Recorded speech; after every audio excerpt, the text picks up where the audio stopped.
Treasurer Miranda online. Treasurer Miranda online, okay. We're going to be discussing the presentation for the 2020 property tax levy. Finance Director Ben Day should be on his way. He might still be making copies. As of 4 o'clock today, he was already with it, so I don't know where he's at right now. Did you text him, Dan? Is that him in the back?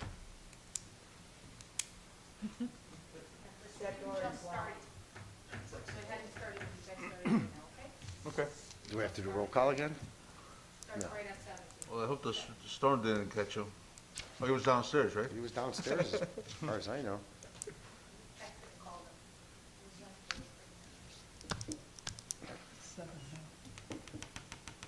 Does anybody have any questions on the agenda? As long as we're waiting. No, I just wanted to ask Clerk Paul about J3. Made the motion to approve those 4 probationary officers. Do you want to bring it forward? Yeah, but I also wanted to, no, this is the minutes. I'm sorry. Oh, I'm sorry, J3 of the minutes. Sorry, the minutes, yeah. He said the agenda and talking about the minutes. Yeah, but the other ones we will bring forward.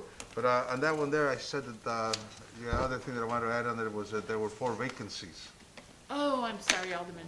You did, you're right. Can you just add that? How do we, You can, when you make the motion to adopt the minutes, you ask to have it amended first to add that, Okay. and then make the motion to Okay. adopt the amended minutes. all right, good. And the clerk will pick it up for next meeting. Beautiful. Mayor, I Mr. have a Day, question. I'm sorry. I have a question. Concerning there's been some confusion out there about body cams and the use of CARES Act money. Can you confirm that CARES Act money cannot be used for body cams? No, it cannot. Okay. It definitely cannot be used for Thank you. body cams. And if we can make sure as we produce and we put stuff together, slides and stuff like that, that we don't put confusing information out Sure, there for the no public. problem. I would just echo that, but also echo my confusion. When the police department presented how they would come up with the $380,000 for the 2 years, they had a line item that suggested that COVID-19 money would be used. And it was very misleading. Yeah. Basically, what they can get reimbursed underneath the CARES Act for expenses that they had, they were gonna shift that line item over to cover body cams, but it's not CARES money. That would cover eligible reimbursements as approved by the government. Sure. Then that money can shift over. Sure, but if that money's available, I would like to have a discussion about where that gets Sure, spent, rather sure. than have it be automatically determined that that's the best No place problem, for no it. So- problem. Where'd Mr. Dish go now? Thank you. He didn't have his desk, I think he went to get his desk. Any other questions? I did have a question, Mr. Mayor. It's about the line of credit. Mm-hmm. And so my understanding is the 3.825 is to cover, it's essentially a revolving credit. We need, a bond is coming due. Correct. But my question is, when does that have to be repaid in the terms of the? Dan, do you want to answer that question? Yes, Dan or Ben? There's 2 answers to your question. The first thing is that this facility is designed to be a line of credit. A line of credit deals with cash flow issues, not budgetary issues. I'm being a little specific there. So the whole purpose of this is to deal with a temporary issue like a shortfall in sales tax, some of the bonds that we have to refinance. Instead of doing them haphazardly, we might group them together. So my first point is, we never intend to have it stay outstanding as a long-term debt. But the second answer to your question is that it's designed in a fashion so that if something were to come about, like COVID, where we couldn't maybe get to the market. I mean, I'm gonna tell you, back in April and May, you know, let's say that's when we were gonna issue bonds to take out something, or you're gonna get a contract, everything stopped. There is a provision in the document that at the end of the draw term, so in other words, I think 2022, is that when we negotiate? I think we have the rights to draw this money until February of 2022. And that's part of the amendment that's just been Right. made. It was 2020. Right, we moved it out to 2 years. Okay. And then if we, for some reason, couldn't pay it, we would have 3 years to pay it off if we drew money. So that's the second answer to your question.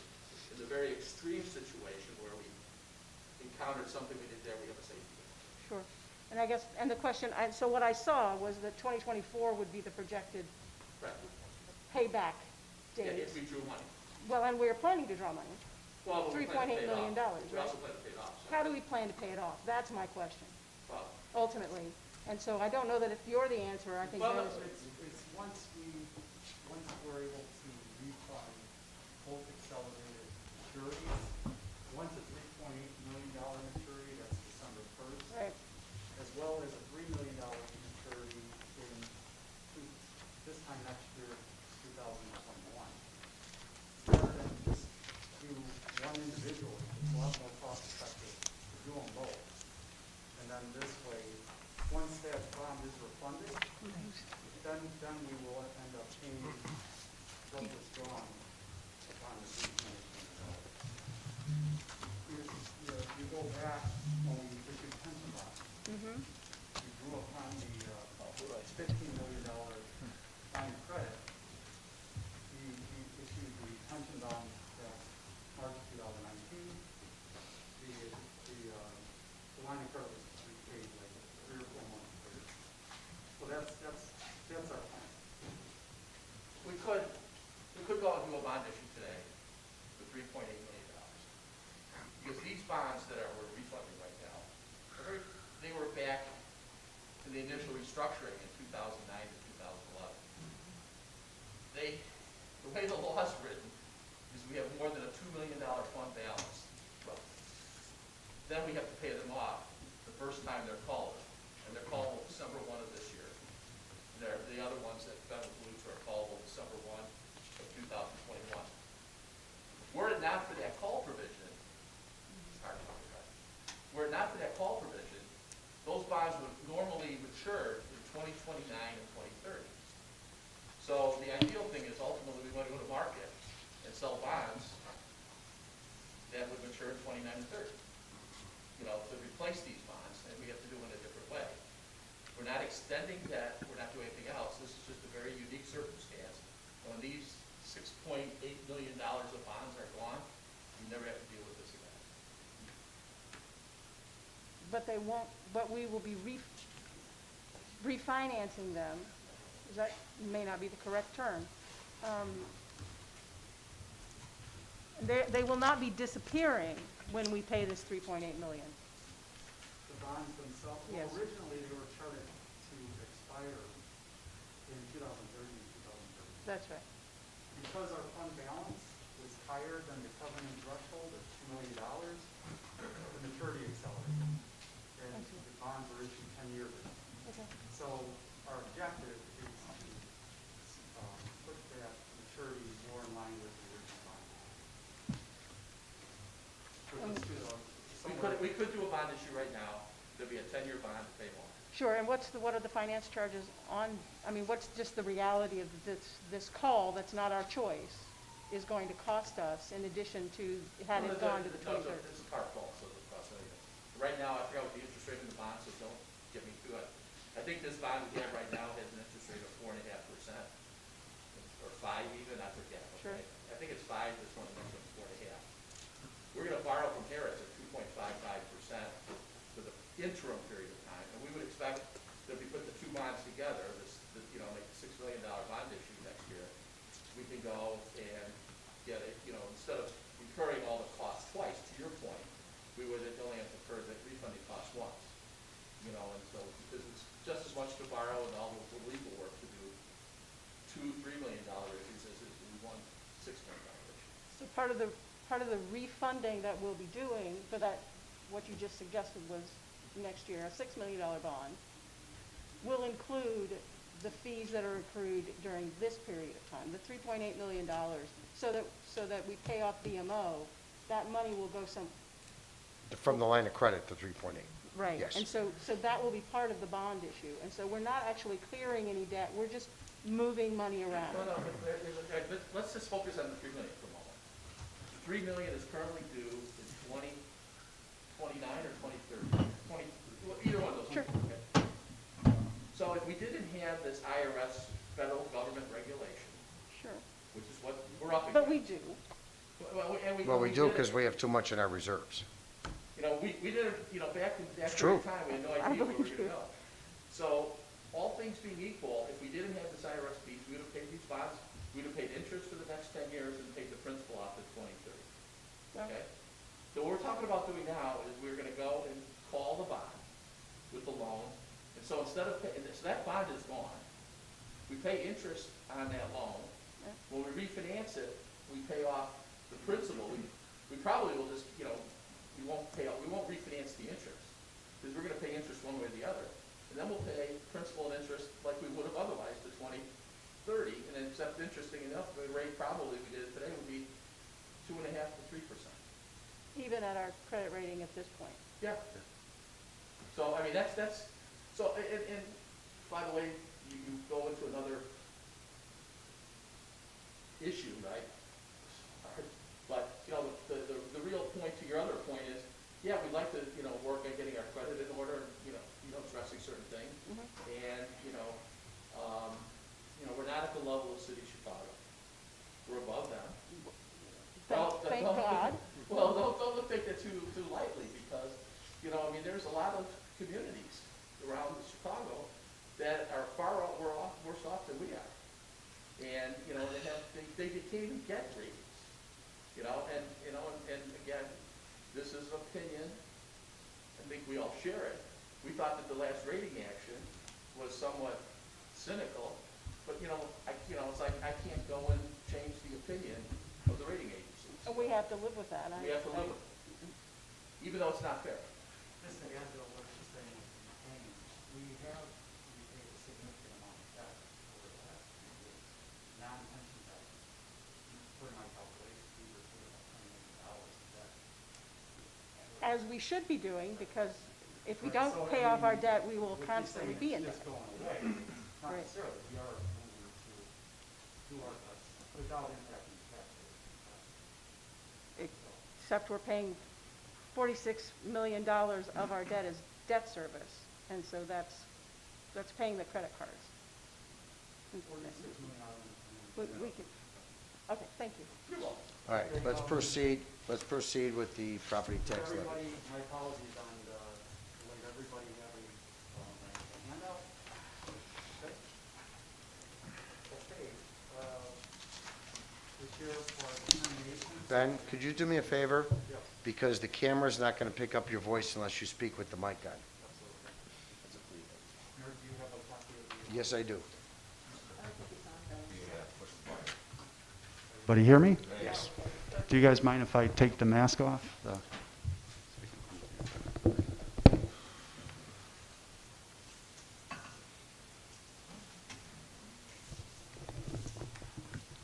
Okay, for this year's tax levy determination, I wanted to go over the presentation overview on the next page.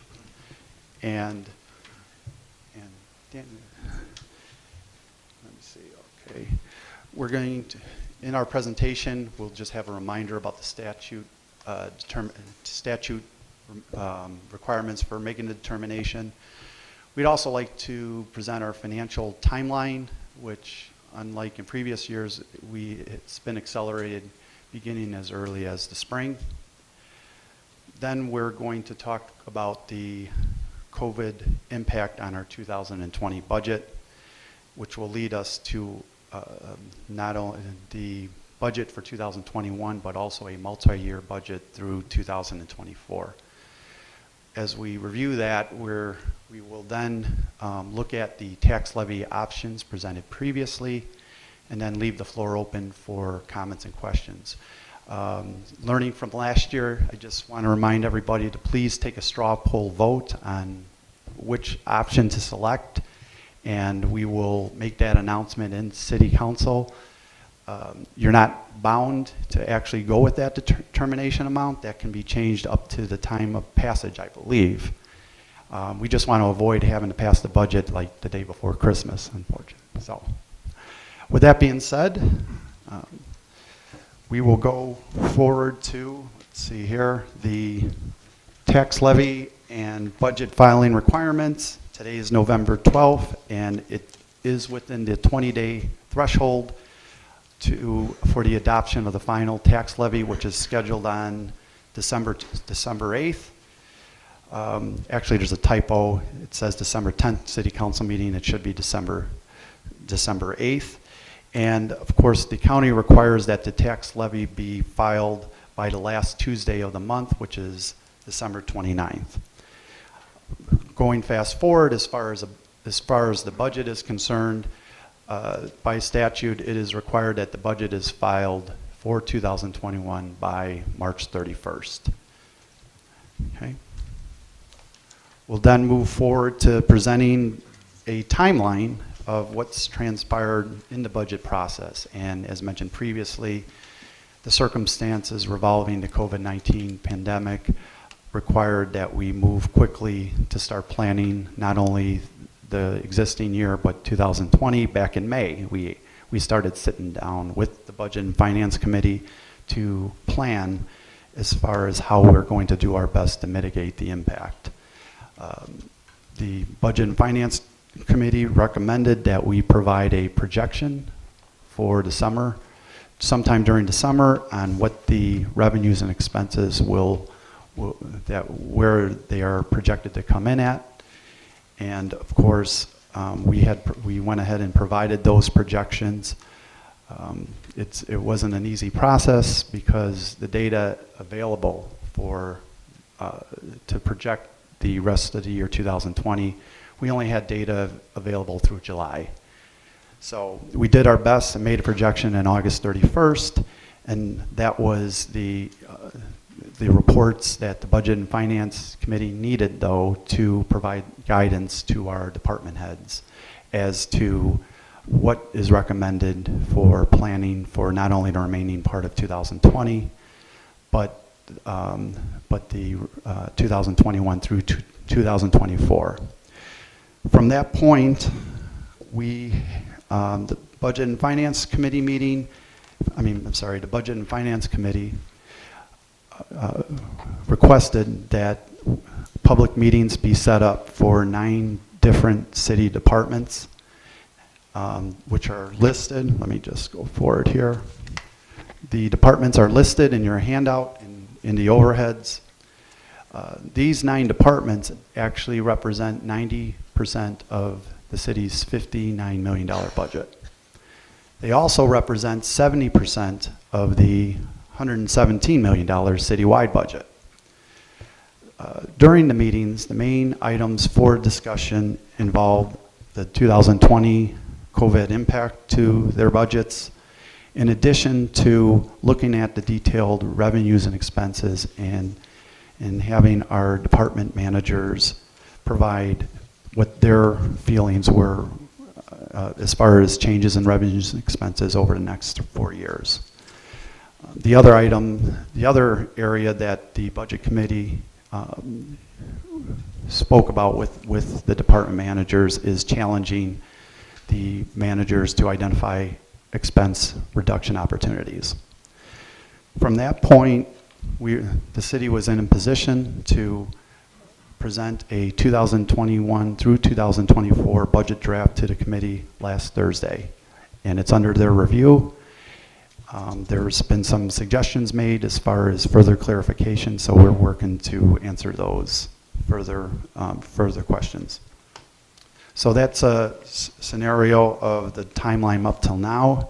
Real briefly, the timeline going forward, with the latest information received at year end, our finance department intends on finalizing the general Berwyn Municipal Securitization Corporation capital projects projection to present to the committee. To do this, we want to consider the year-end results for the tax data available from the state and county.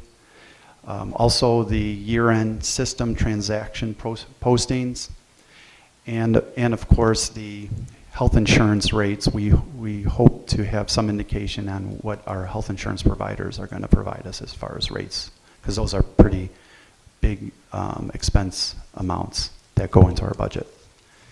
So from that point, we present a citywide budget for council to review. And then a public hearing occurs in March on the citywide budget, and the approval needs to be filled within the county by March 31st. With that being said, I'm jumping ahead of the slides here. Okay, let's look at what we anticipate for 2020. Our revenue loss we anticipate is $3.8 million. This is less severe than we had anticipated back in August. Back in August, we thought there was going to be a $7.6 million revenue loss. The reason that we're able to forecast a less severe loss is twofold. The property taxes from Cook County are very close to the 2020 budget. The other area is our sales and state income taxes. They are very close to the 2019 levels. Obviously, though, with that being said, the revenue categories of fines and fees are suffering the biggest impact in the loss of revenues. Now, on the expense side, the city has been able to reduce its expenses by $1.3 million. What's driving that expense reduction is the planned positions that we chose to not fill, and of course, with city facility and program closing, that contributed further to the expense reduction. To net those two together, we are looking at a general fund loss of $2.5 million. This amount can be absorbed by the general fund balance and still be within the 16% policy requirement. So what that enables is, as Dan had spoke to all of you about, is our line of credit with BMO Harris. Instead of in 2020 utilizing the line of credit to absorb that loss, it could serve as a very important alternative financial resource, so that the line of credit can be used for long-term bond refunding for the 2010 and 2011 bonds that have accelerated maturities. This will give the city more time to obtain more favorable financing terms for long-term bonds, instead of the taxpayers being burdened with the $6.9 million in accelerated payments.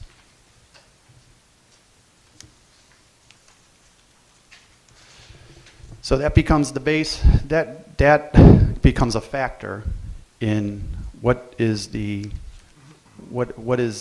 best way to project our 2021 through 2024 multi-year budget draft for both the general fund and the sales taxes that are captured in the Berwyn Municipal Securitization Fund. We presented this multi-year budget to the Budget and Finance Committee meeting. It was a live public meeting, and the committee is reviewing the projections that we have presented and made some recommendations for further descriptions of the projections that we have provided.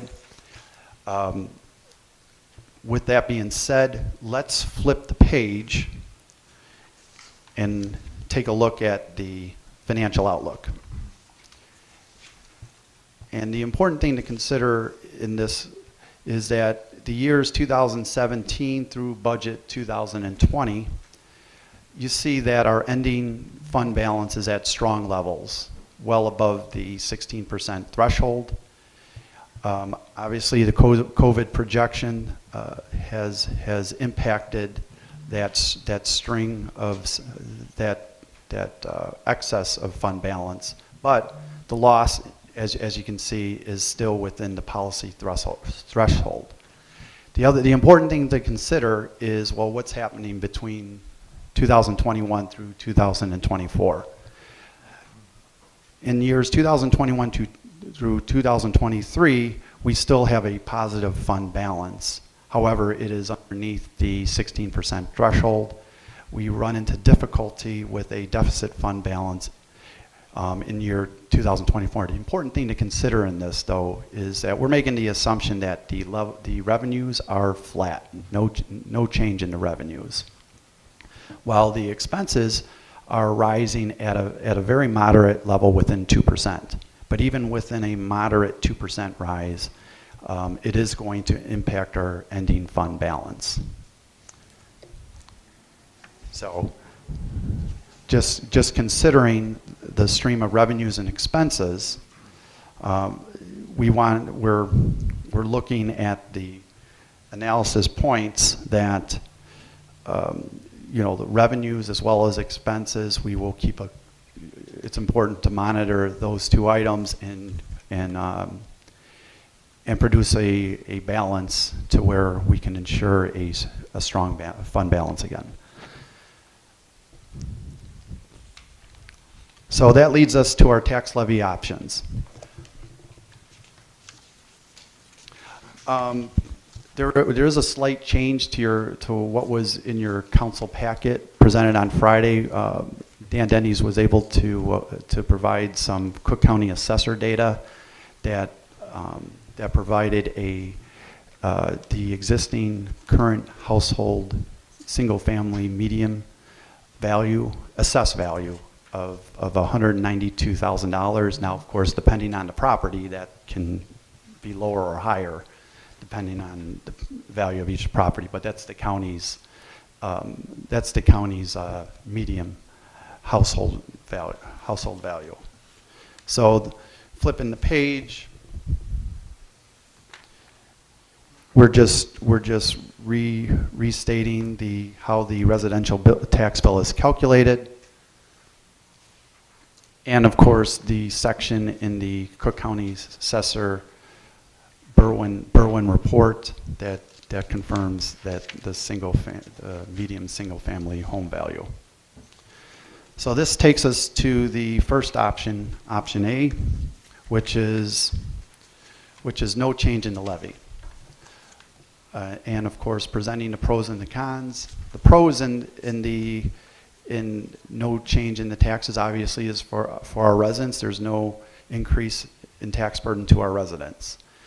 Unfortunately, the cons are, the drawbacks is the city's general fund is forced to absorb the increase in the police and fire normal pension cost. The commitment made to bondholders, where a $500,000 increase is not being fulfilled, and of course, there lacks a direct source of future pension fund payments for principal and interest. So that is option A, no changes to the property taxes versus 2019. Then flip the page to option B. It involves increasing the levy to directly fund the police and fire normal pension cost. This average taxpayer, based on the median, would amount to $17 from the city of Berwyn standpoint to the taxpayers. What happens here is that the general fund is prevented from absorbing this $250,000 loss to increase the police and fire pension normal costs. The drawbacks are the city is still defaulting on its pension bond commitments, and of course, the other drawback is the cost to the residents. It says $15, but actually it calculates to a $17 increase to the taxpayers for the city of Berwyn. So we flip the page over to option C, and this option is to increase the levy to $500,000 to the debt service fund to fulfill police and fire pension bond commitments. The pluses in this is it's honoring the pension bond covenants by providing that direct source of funding of $500,000. The drawbacks is it amounts to somewhere around $50 tax burden to the residents from the city of Berwyn's standpoint. Option D is a similar option that was approved by council last year, and that involves the CPI, a 2.3% increase in the taxes. This option captures the $500,000 bond covenant. It captures funding the normal cost, but also gives the city the ability to absorb the impact of unanticipated higher expenditures, example, COVID-19. Also, a dramatic increase in health insurance, as well as a severe impact in workers' comp and general liability claims.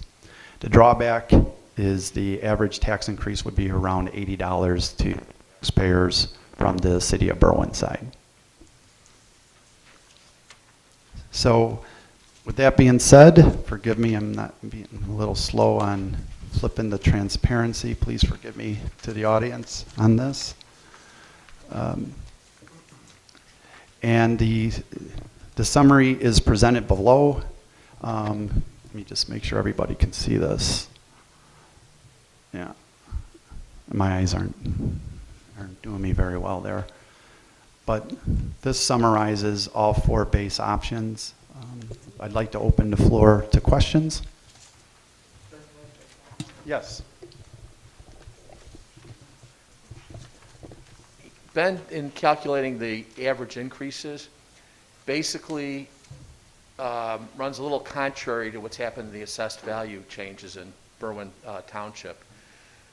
There was a major increase in assessed value for commercial and industrial properties, and this has happened periodically over the last 6 to 8 years. So what would happen is, even after that gets adjusted based upon all the appeals and that, and this is happening in like the northwest suburbs before, and the city 2 years ago, the taxes will go up more for the commercial and industrial properties. So that will result in a shift of property tax burden from the residential properties to the commercial properties. And therefore, you might not see these rates that Ben has outlined here. And in fact, I went back and I didn't bring my sheets with. I pulled a few houses. This happened 3 years ago again. The taxes indeed for residential people went down as much as 3 to 5% when this happened back in the last reassessment. So again, you know, I think Ben's presented a very conservative perspective to you. I also think when you try to find the average home at 191 or all those numbers, they typically tend to be assessed somewhere between 60 and 80% of those numbers. And again, why is that important? Well, if 70 is the right number, but it's only going to be 70% of 70, that's $49 instead of $70. So, and you know, so the combination of there, if you took a look at property tax bills for every house over the last 10 to 15 years, you will see a situation that doesn't reflect a constant rise in taxes, but rather kind of a zigzag effect. But again, it's been also said that depends what your house looks, you know, your value. If you're a higher end of the value, you're not going to get as much of a process like that. So, 2 cents on property tax, I guess. Okay, anybody have any comments or questions? Yes. Can you provide the draft budget that you provided to the committee, to all of council? We can. I asked for that before, and so I'm just asking again.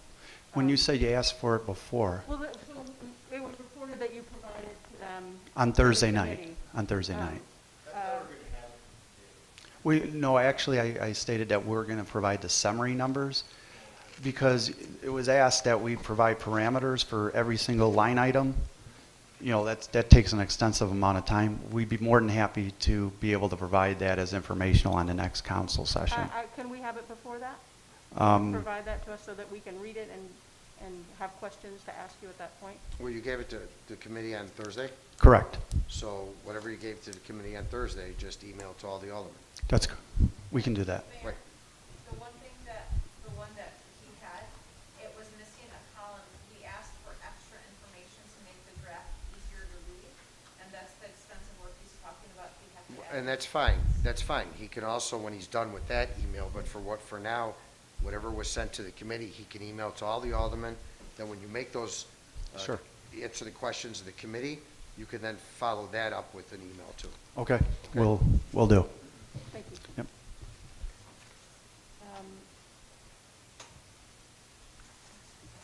sorry, I made notes as you were reading.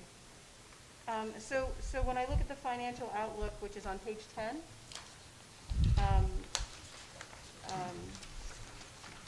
we're recognizing that the expenses will increase 2-ish% a year for the next 4 budgets. Yes. But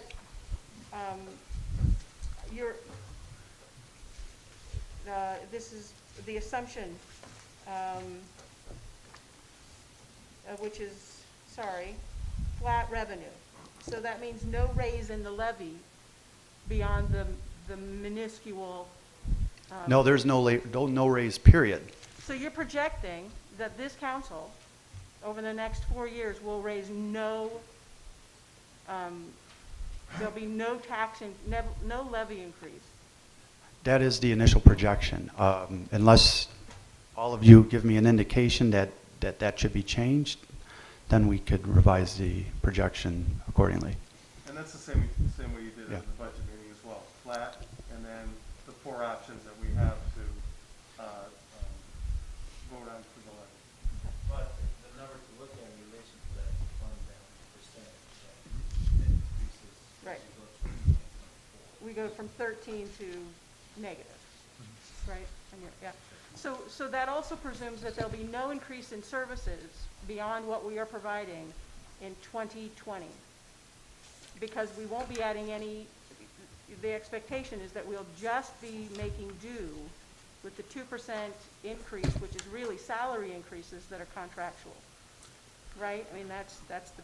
Well, I can't comment on the services. As far as what services will be, I'd be the wrong person to comment on what service would be sacrificed as a result of I'm not asking about expenses. sacrifices. I'm saying that there's no, this presumes that that what we're paying now, that the Okay. services that we pay for today, Okay. will be a net zero. We won't increase what we spend on services over the next 4 years, because we won't be raising any new funds, and we're not cutting any of the budget. When you say, No. I'm still not understanding, are you saying from the revenues or the expenses? Well, so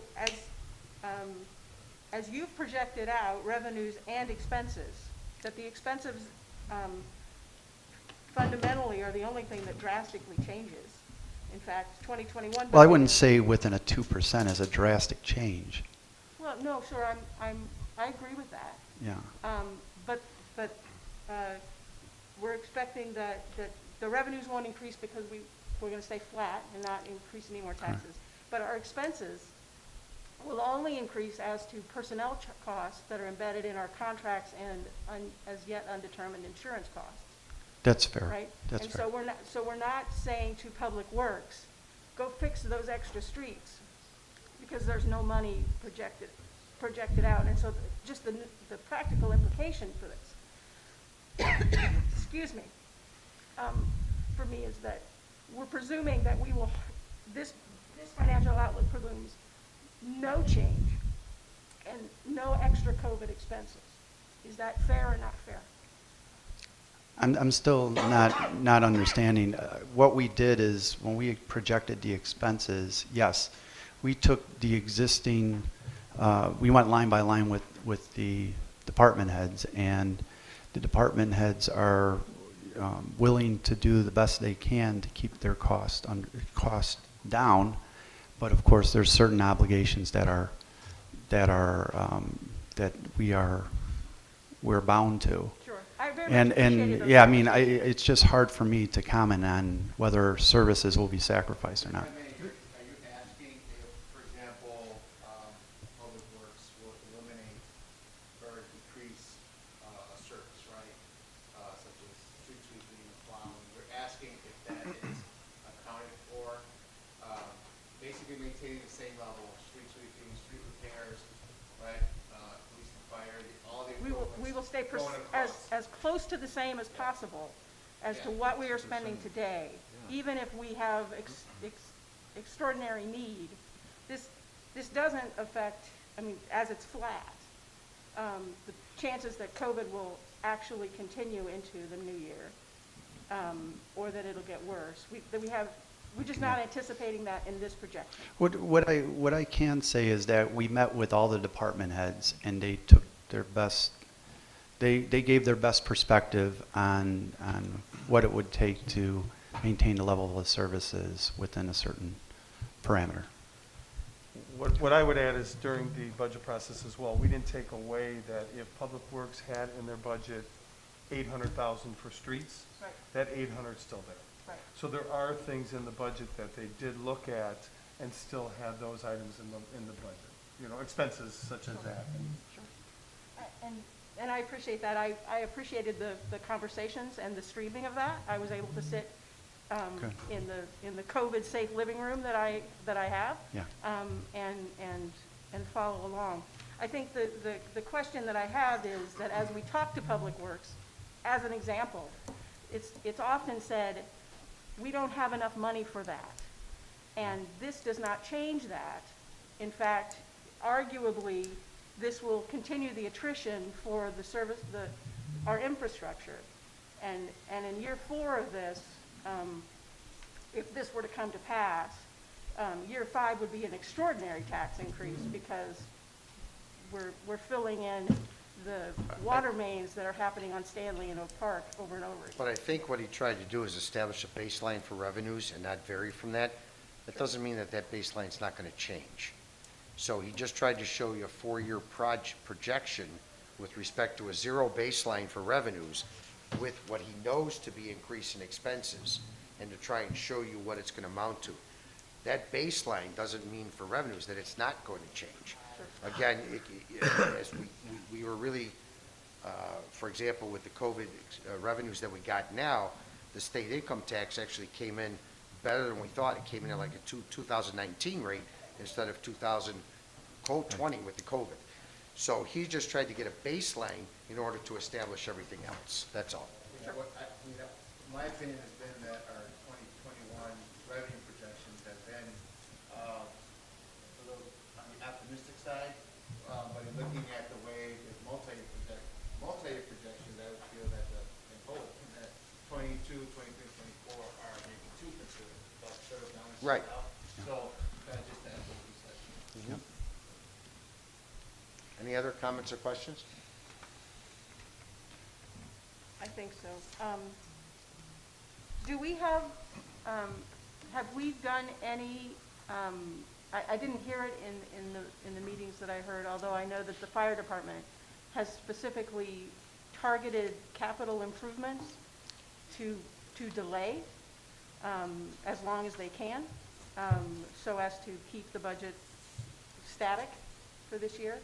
Did any other department make any determinations that they would reduce their budget or make plans for what it would take if when we looked at all of this and we said, in fact, we probably should not extend the line of credit, we should find that in our budget?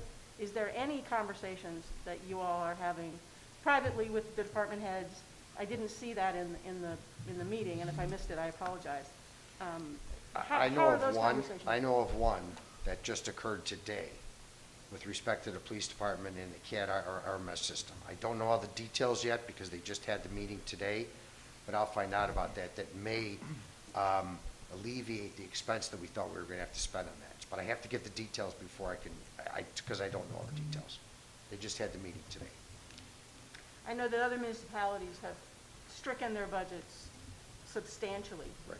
And I'm wondering, not that that is what we should do, but what that process would look like, and so that we can make an adequate decision about whether that should be one of our options.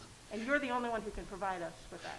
Yeah, and to add to elaborate further on that, when we dug into our departmental meetings, especially with PD, Public Works, and Fire, we have built into their operating budgets contributions to build up the contribution toward capital projects, so that this way, if there's an emergency capital project needed, that in the next 2 to 4 years that would be absorbed. So we've had those discussions, yes. So instead of cutting the budget, you're shifting it toward a rainy day fund. Is that, that's one way to do it, and I appreciate that information. But one could Yeah, I argue mean, that- it's twofold. We're challenging cutting, cuts, whatever opportunities are for cuts, but there is that reality that you have to prepare, yes. Thank you. Yeah. Anybody else? All right, so I think Ben wants a straw poll vote on what's the council's opinion with respect to option A, B, C, or D. Anybody want to express their opinion?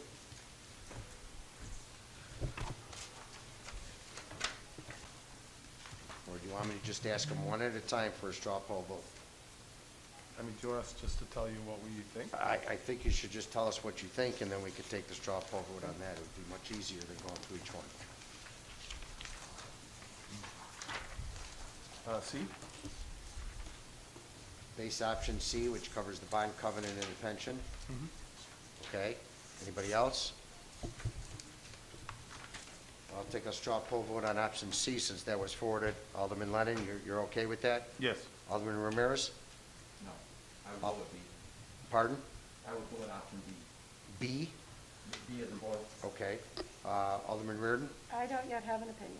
Alderman Fate? I'm between B and C at this point, Mayor. Okay. Alderman Santoy? I would say that I'm in between B and C, and should it get to the point where C is presented and I vote for C and support C, I would, I know we're still at a draft budget, so I want to make sure that we go back and just see what else we can do to improve the, whatever page that's on, and more specifically those, what I consider to be optimistic projections of revenue, and just checking that and then looking at, anything expenses that, again, outside of the CBA, kind of set in stone. Outside of what, I'm sorry? Outside of CBA Oh, related okay. expenses, so. So that's what I'm needing, right, B and C, and, it's conditional if I vote for C, if that's what my approach would be. Okay. Alderman Ruiz?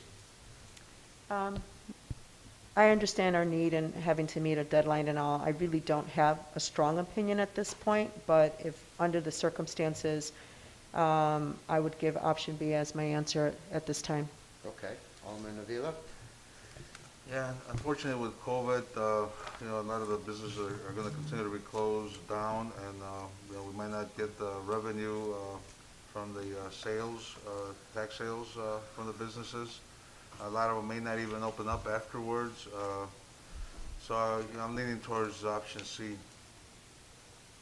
Okay. Alderman Nowak? As of today, I'd be leaning towards C as well. Okay, so I think the consensus is C. However, it's between B and C for many of the aldermen. So that gives you your straw poll vote. Clerk Paul, is that sufficient for the determination purposes? Because a determination has to be proclaimed today at the council vote, because it has to be within that Okay, 20-day then you provided. have one, Then it- two, Yeah, I'm sorry, 1, 2, 3 for C. You have a no vote, you have a B, you have 2 Bs and 2 between B and C, so I think C is the option vote. That's the straw poll vote, that's the determination. You that's, have 3, okay. okay? We will go with that as a determination. Thank you very much, council. Thank you, everybody, for attending. Thank you. Okay, we have a few minutes before our council meeting at 8 o'clock. Don't forget, we'll be live streamed during that interim, so, okay? See y'all at 8.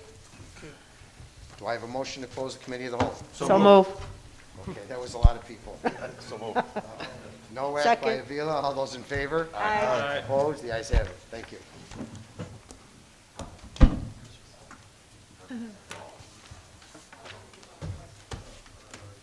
Yeah,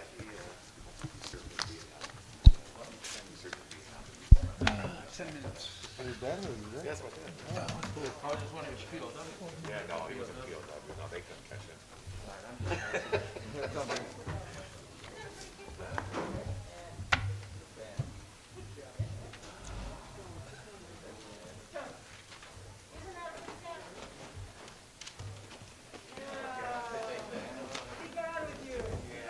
I inherited 3 of them, so.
Yeah,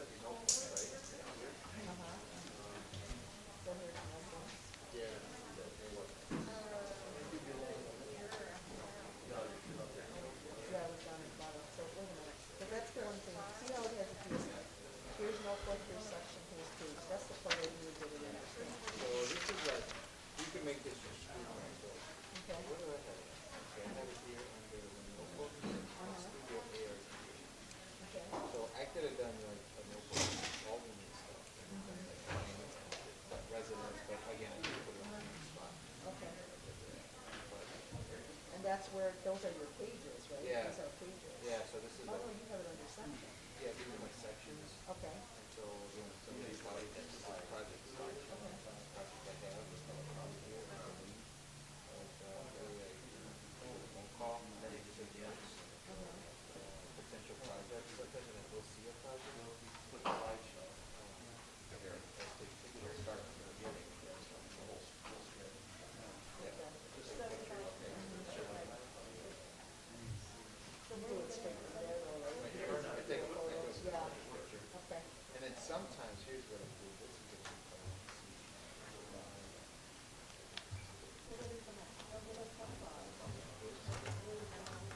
So your families are gonna come, one at a time? I have your oath cards, and so why don't you come up one at a time and we'll have you sign these and we'll make it a little bit simpler. I think one of the aldermen will make a motion to bring forward this part of the ceremony. And so your families can come in one at a time, and then you don't have to sit in the whole thing. All right. So this, Zachary Erdman, that's you, okay? Share with somebody when they're This you guys, Officer Erdman, this is gonna be your card, and then I'd like you to sign right here on the dotted line. Yep.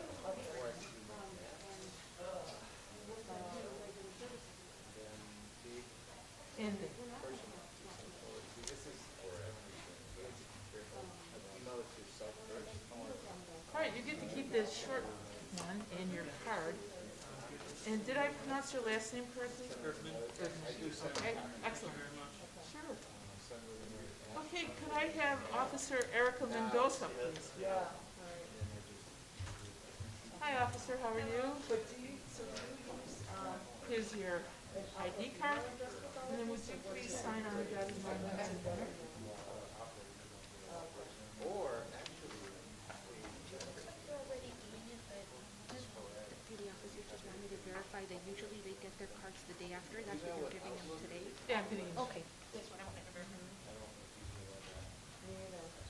excellent, so you're gonna get to see this. And I'll take this.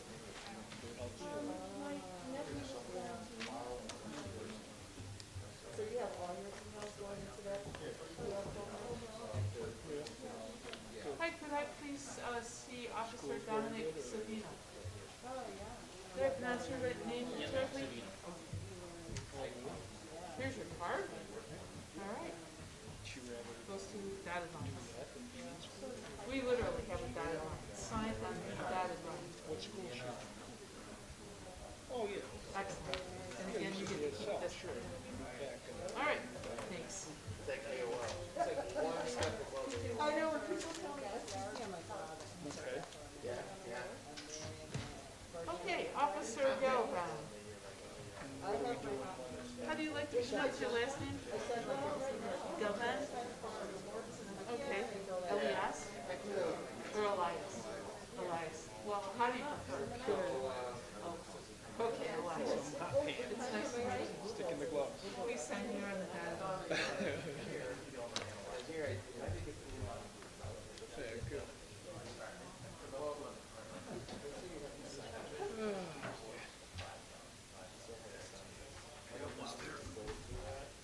Great, so you're gonna get to keep the card and keep this, and then we'll file this for you here in the city.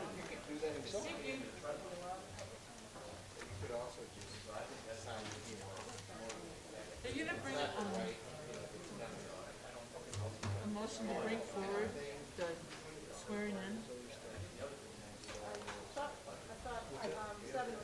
Yeah, I thought that, Ralph will do it? yeah.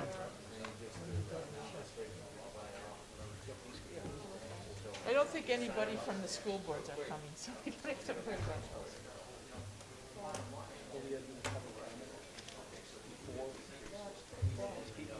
Debating if I want to get really accustomed to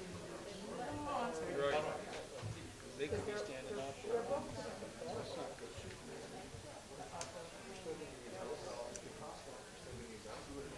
I'm just wondering if there's a way to switch it up. My kid was getting 45 people on that ball for safety measures, and then go to comments, but I guess you can't do that. He's gonna do it? Yeah. Okay, good. Clerk's call. I know there's like council that do they hold the at the end of the meeting and stuff too. So if you switch it up, I guess you got 4 minutes. Well, you said it's public thing.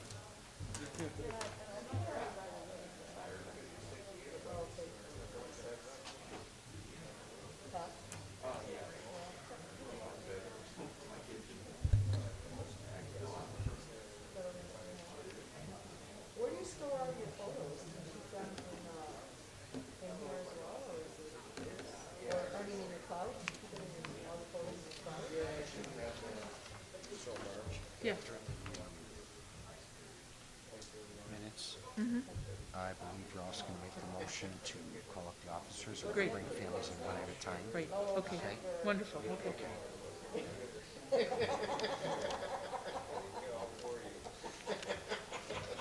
You were their damn birthday cake.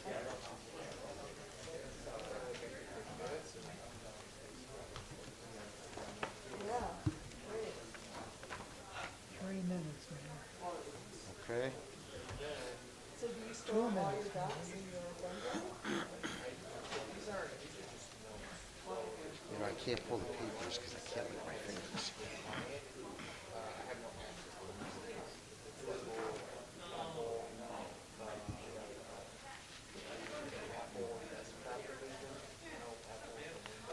Yeah.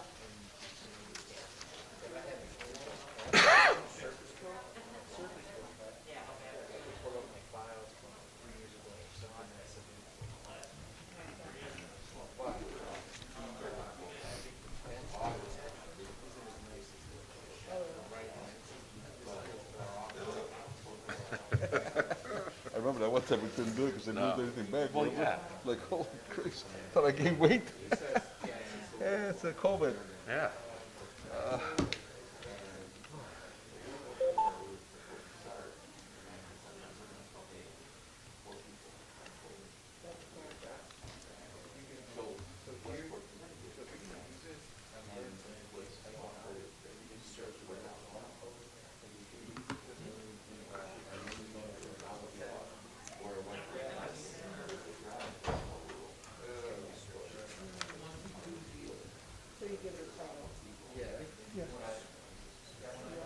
Everybody here? Okay. Clerk Paul, can you call the council meeting to order, please?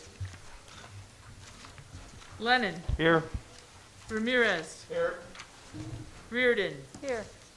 Fate. Here. Santoy. Here. Ruiz. Here. Avila. Here. Noack. Here. 8 present, Mayor. Can we all rise for the Pledge of Allegiance and please remain standing?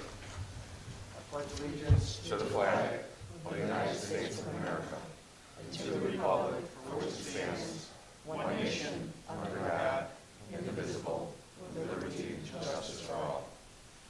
If we could please keep in our thoughts and prayers Shirley Nelson. She's the grandmother of our Berwyn telecommunicator Candace Nelson, who recently passed away. And on a better note, I'd like to wish the Marine Corps happy birthday, their 245th birthday.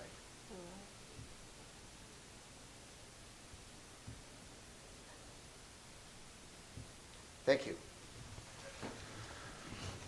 Anybody from the audience wish to address the open forum? Clerk Paul, you have some items for open forum? Oh, I'm sorry. State your name and address, please. I am Richard Leja, 3225 Wisconsin Avenue. Can I take this one? I'm here today in my capacity as the Vice President on the Executive Board of the PAV YMCA and I am here to speak to you about our why.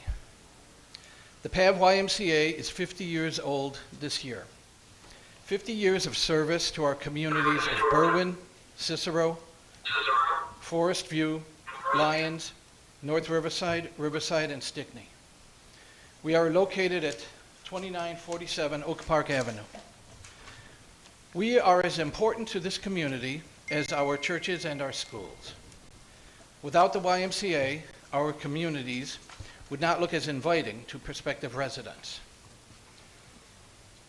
During this pandemic, we have been essential. Since March, we have hosted 6 blood drives, served over 3,200 senior meals through delivery and curbside pickup, served over 60 different youth through essential child care programs.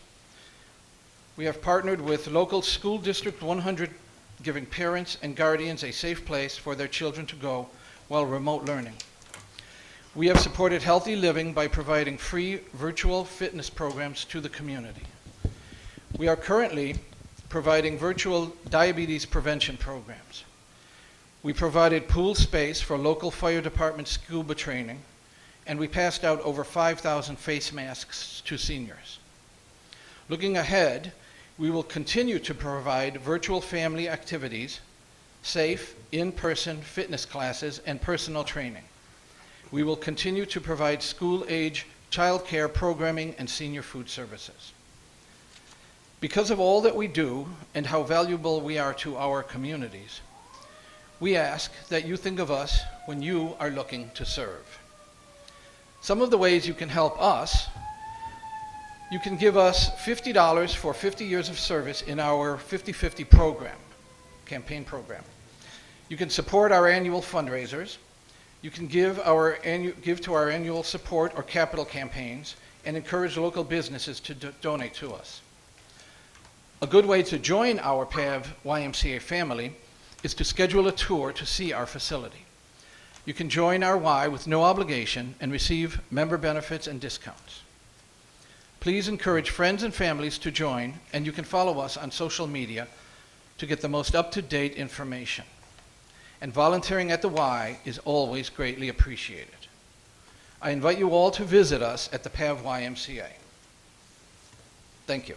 Now, I'd like to hand out these flyers I've got for all the council, Would you give them the to the mayor. clerk and Okay. we'll have them distributed, please? And I'll leave, some of them I'll leave here on the table.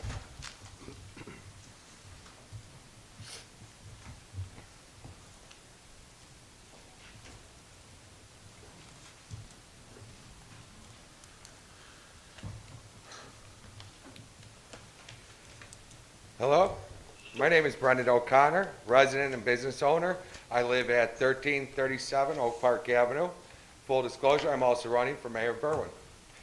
I'm here today to ask you a few questions. The city stated that it has allocated 100% of the HUD COVID-19 CARES funding to provide short-term emergency mortgage, rental, and utility assistance for those who meet the criteria. What outreach is being done by the city to connect our residents with Housing Forward? Does that fall solely on Housing Forward, or is the city responsible, at least in part, to market those resources to residents, especially Black, Indigenous, and people of color, who have been most impacted? In the last 2 weeks, a couple opportunities have come through my mail slot. The BDC Quarterly Magazine and the Crime Watch, neither with any outreach concerning CARES Act assistance. And this seems like a missed opportunity to me. In July, Mayor Rivera was present with Tony Preckwinkle at a news conference that talked about $788,000 in CMAP-directed COVID funds for Berwyn. I think we touched on those as reimbursable, if I'm right. So this is a second source of funds from the HUD money. In that conference, Preckwinkle said COVID-19 is having a disproportionate impact on Black and brown communities. This approach is designed to ensure these dollars are going to communities most impacted by the pandemic. You guys touched on this a little early. So as presented at the body cam listening session, are any of these funds being allotted for police equipment outside of PPE? How much of these funds have or are anticipated to be spent on overtime, and how much of those funds will be used to help businesses and COVID-impacted residents? What other ways are these funds being spent, and how is that communicated with Berwyn residents and other stakeholders? With COVID cases spiking in Berwyn, with the 50th Berwyn resident to fall to COVID-19 and 266 new cases in Berwyn just today, I'm asking you, what is the plan? What ideas have come out of the COVID command unit? What are we doing for businesses, servers, and food insecure families? Where are CARES funding expenditures being reported and communicated to Berwyn residents? And lastly, as city leaders, how can the community help? We've all seen the signs. We're all in this together. What is the city doing to lead efforts to bring businesses and residents together? Thank you for your time. Would you leave a copy of that so we can get some answers for your questions for you, please?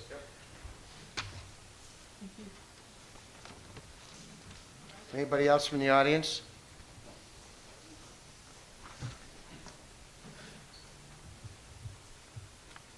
Hi, good evening. I'm Nicolette Marie Peñaranda, resident of 3633 Euclid Avenue. I'm coming up today to talk about concern that I have for this not pushing of guidelines for our indoor dining. I want to start off by saying, just as Brendan had mentioned, we've had our 50th resident die. That means that is 50 neighbors, 50 community members, folks that make our community great and powerful, gone. I think it's embarrassing that we would want to encourage having folks continue to go to indoor dining where masks are coming off.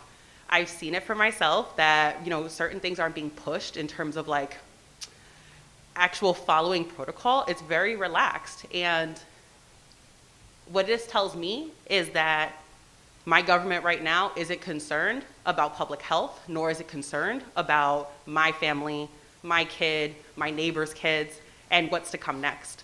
At this point, we know that cases are rising, not just here in Berwyn, but across the country. And so what type of leadership are we modeling and demonstrating? How are we showing our neighbors that we're taking this seriously? And again, as previously mentioned, this is disenfranchising Black and brown people at higher rates. We are a predominantly brown community. So why would we want to put at risk families that are living with intergenerational community members? Why would we want to put at risk our children? Why would we want to put at risk our seniors? And also our essential workers. There are people that are now forced to go out into these spaces because we're allowing life to happen as normal. And what I really recommend us considering is how we can better invest our funds to make sure that these businesses that are essential workers, that are restaurant workers, are being taken care of. And I think the call was made prior about how we as community can also be participating in this. And so my hope for this particular group of leaders in Berwyn is to be taking this a lot more seriously. And making a better decision and supporting what Governor Pritzker is putting out there for us, because Governor Pritzker has done a great job so far of guiding us through COVID, and it doesn't really make sense for us to wander off. The thing is that if we continue to act in such a relaxed way, all we're doing is allowing a virus to continue to spread and to make this even harder for us going into the winter and up into the spring.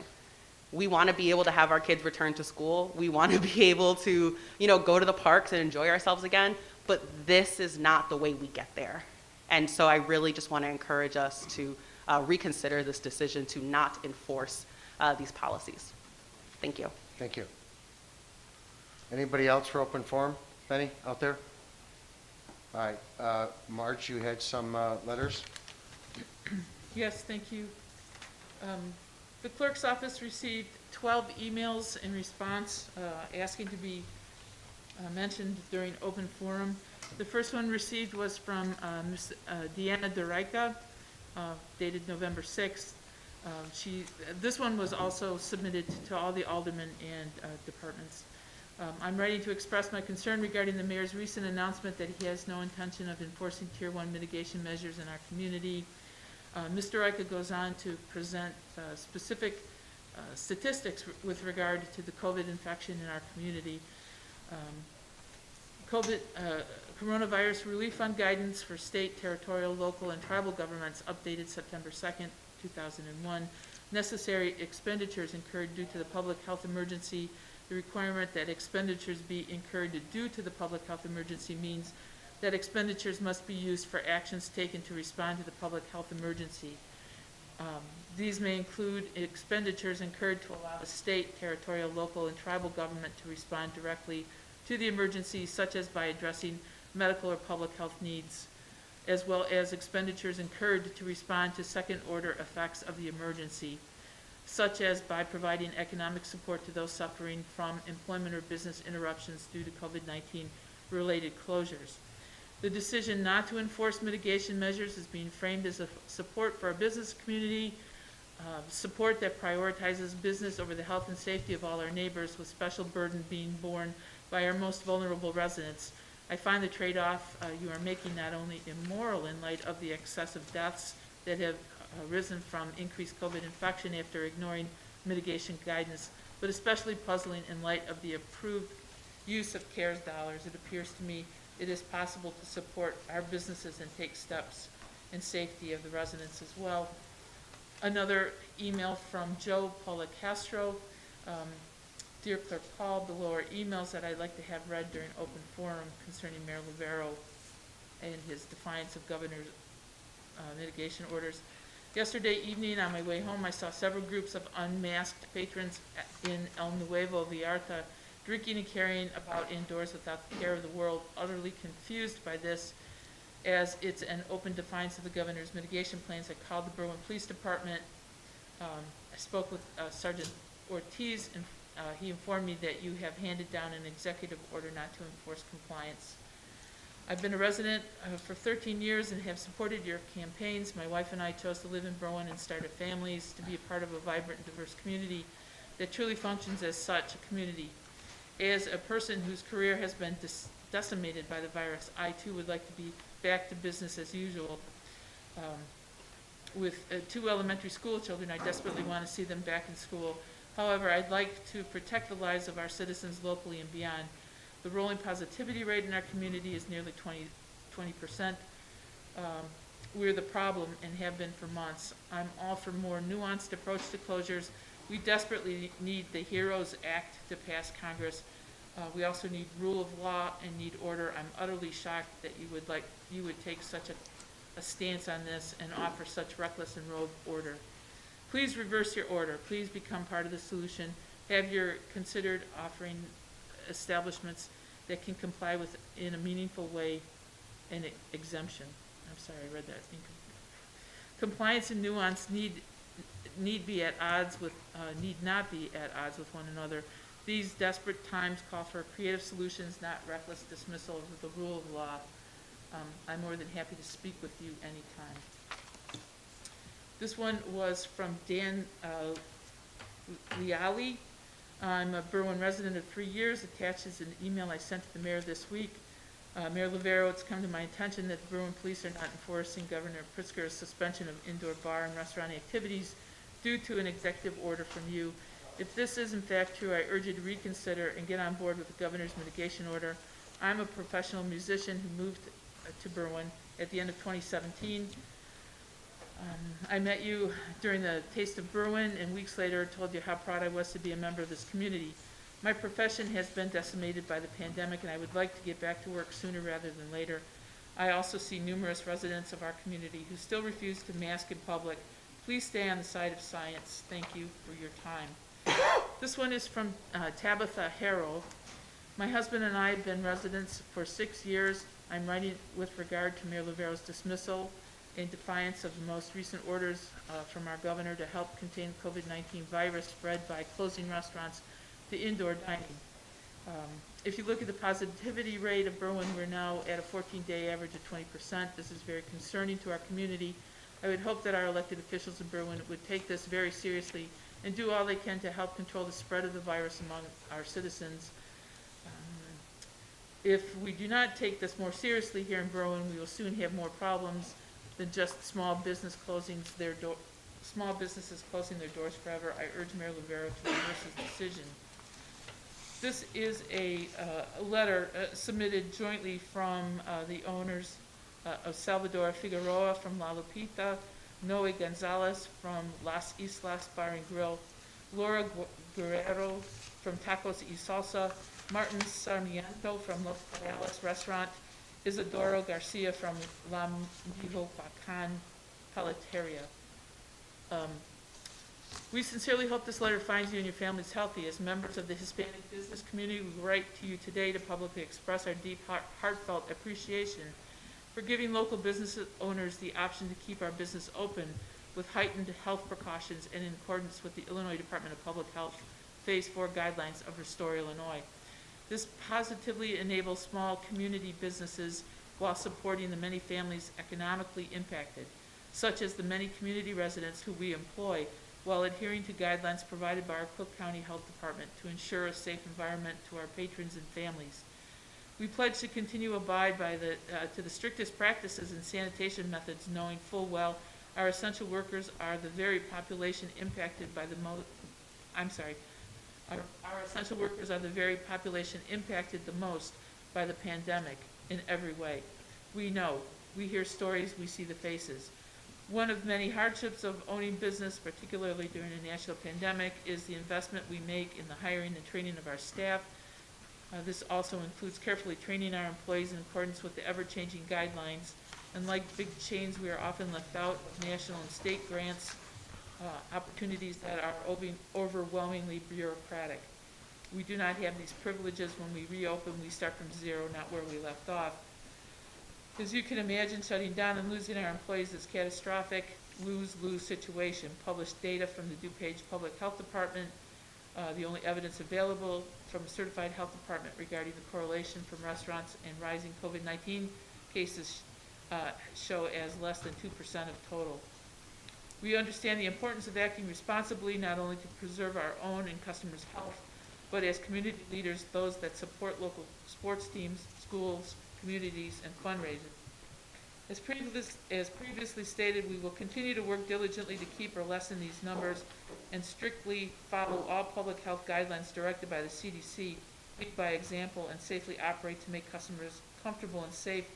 On behalf of the following business owners, our employees, their families, and our loyal customers, thank you. Gracias. Working together as a community, we will go through these challenging times. You can count on us. Another email from Rocio Hernandez. Last week, Mayor Rivera shared a post on Facebook indicating the city will refuse to enforce state guidelines for indoor dining in restaurants, despite suburban Cook County facing increased COVID-19 mitigation from the state. According to Northwestern University's COVID dashboard, Berwyn has a rolling 7-day positivity rate of 22.5%. This means almost 1 in 4 tests coming back positive in Berwyn. The WHO recommends positivity rate lower than 5% to safely open our communities. We are currently over 4 times higher than that. We know Latinx and Blacks communities have been disproportionately impacted by COVID, and that is no exception in Berwyn. I'm concerned that our health is not being prioritized at the local level. We cannot turn a blind eye when we have already lost 50 neighbors to COVID-19. I do not want to see that number continue to rise. It's irresponsible for the mayor to condone the opening of restaurants for indoor dining in our community by refusing to enforce state guidelines. It's a slap in the face to our essential workers and community members who have lost loved ones, and to those of us who have been unable to see loved ones in person. I'm disappointed, and I hope the mayor will carefully consider the very real human costs of his decision to condone the opening of indoor dining despite state restrictions and recommending the exact opposite. It's not a game when my neighbors' lives are at stake. This one is from Ms. Anna Wagner. Dear Mayor and members of Council, I'm concerned about Mayor Rivera's intention to defy Governor Pritzker's request to cease indoor dining. It's very troubling given the steep rise in COVID cases. The virus mitigation phases have been developed in collaboration with the Illinois Department of Public Health. When elected officials listen to epidemiologists, we get the best and safest results for our community. we have seen President Trump defy the CDC recommendations to a disastrous result. The rates of COVID infection are far too high in Berwyn, and it's your duty and moral obligation to keep residents safe. We all want what's best for Berwyn, and we want to support our local businesses. This isn't an either-or situation. I ask you to be more creative in seeking solutions. Work with the BDC, the restaurants, to design a campaign to promote curbside delivery, family meal specials, meal kits, etc. Please don't choose to ignore science and endanger the lives of citizens. It should not be a policy decision that you or any elected officials should be willing to make. This one came from Jose Alfredo Artega. I, Jose Alfredo Artega, owner of Guadalajara Grill and Bar, am writing to publicly express my deep gratitude for the decisions to allow small businesses to operate under heightened health precautions while strictly adhering to the Illinois Department of Public Health Phase 4 guidelines. We adhere to the highest standards of health and sanitation by state, and will continue to modify these standards by the state, and will continue to modify these standards in accordance with the recommendations from the state for COVID-19, as it is determined by the evidence and data available in correlation with indoor dining COVID-19 resurgence trends. At this time, no data significantly determines indoor dining as the common denominator in the resurgence of COVID-19, and it has not been presented to myself or the business community at large. Small businesses do not have the capacity or personnel to secure grant relief from federal state resources. This leaves us with few options. We pledge to continue to ensure the strictest practices of cleanliness and sanitation we pledge to continue to ensure the strictest practices of cleanliness and sanitation, and that will continue at Guadalajara Grill and Bar. This communication is from Elizabeth Ojeda Jimenez. I'm writing a letter because I'm concerned about your executive order allowing businesses to make their own decisions during this crisis. According to the mayor's letter, it will be the responsibility of business owners to self-monitor and maintain a safe environment for their employees and patrons. The city of Berwyn will not be liable if someone contracts COVID-19 as a result of patronizing one of these establishments. Making a decision that will affect the lives is not only irresponsible but inhumane. Mayor Rivero, this is the kind of behavior of someone disconnected from the community. Many of the residents in our community live in multi-generational families. Many are essential workers and cannot risk losing their jobs. Many of our residents may not have the means to access health care, and for those reasons are higher at risk of contracting COVID-19.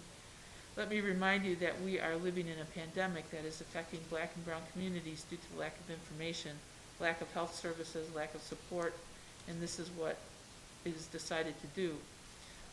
According to Northwestern Dashboard, she cites Northwestern Hospital. The city of Berwyn has a positivity rate of 22.55% as of November 9th. Systemic health and social inequities have put many persons of color at higher risk. The irresponsibility of this decision is beyond reprehensible. You are making it difficult for this pandemic to end. We should be proactive and work together so that we can cease the virus and plan so that we can bring all our students back in the classroom. Governor Pritzker posted this message yesterday. Mitigations are only effective if they are followed. Too many local officials across the state are ignoring their local public health departments and doing nearly nothing to assist their residents in following even basic guidelines. I honestly, some elected leaders are allowing this to continue. Some elected leaders are allowing this continued rise in positivity to balloon out of control while taking no action. The mayors and city councils and county boards need to take some responsibility for their constituents' sake. Mayor Rivero, I feel he's talking to you. How we decide to respond as a community to this pandemic speaks loudly as to what kind of community we are, and your job should be to get the pandemic under control. Do we care about our neighbors, or do we care about our donations? This communication came from Mr. Will Hudson.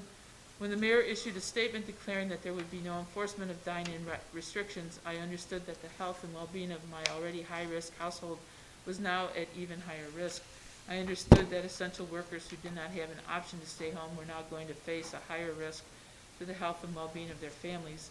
I understood that my black and brown neighbors who have been disproportionately impacted by this virus were at an even higher risk to see these trends continue. I'm aware of the struggles of small business owners during this time. I'm not advocating that an already overburdened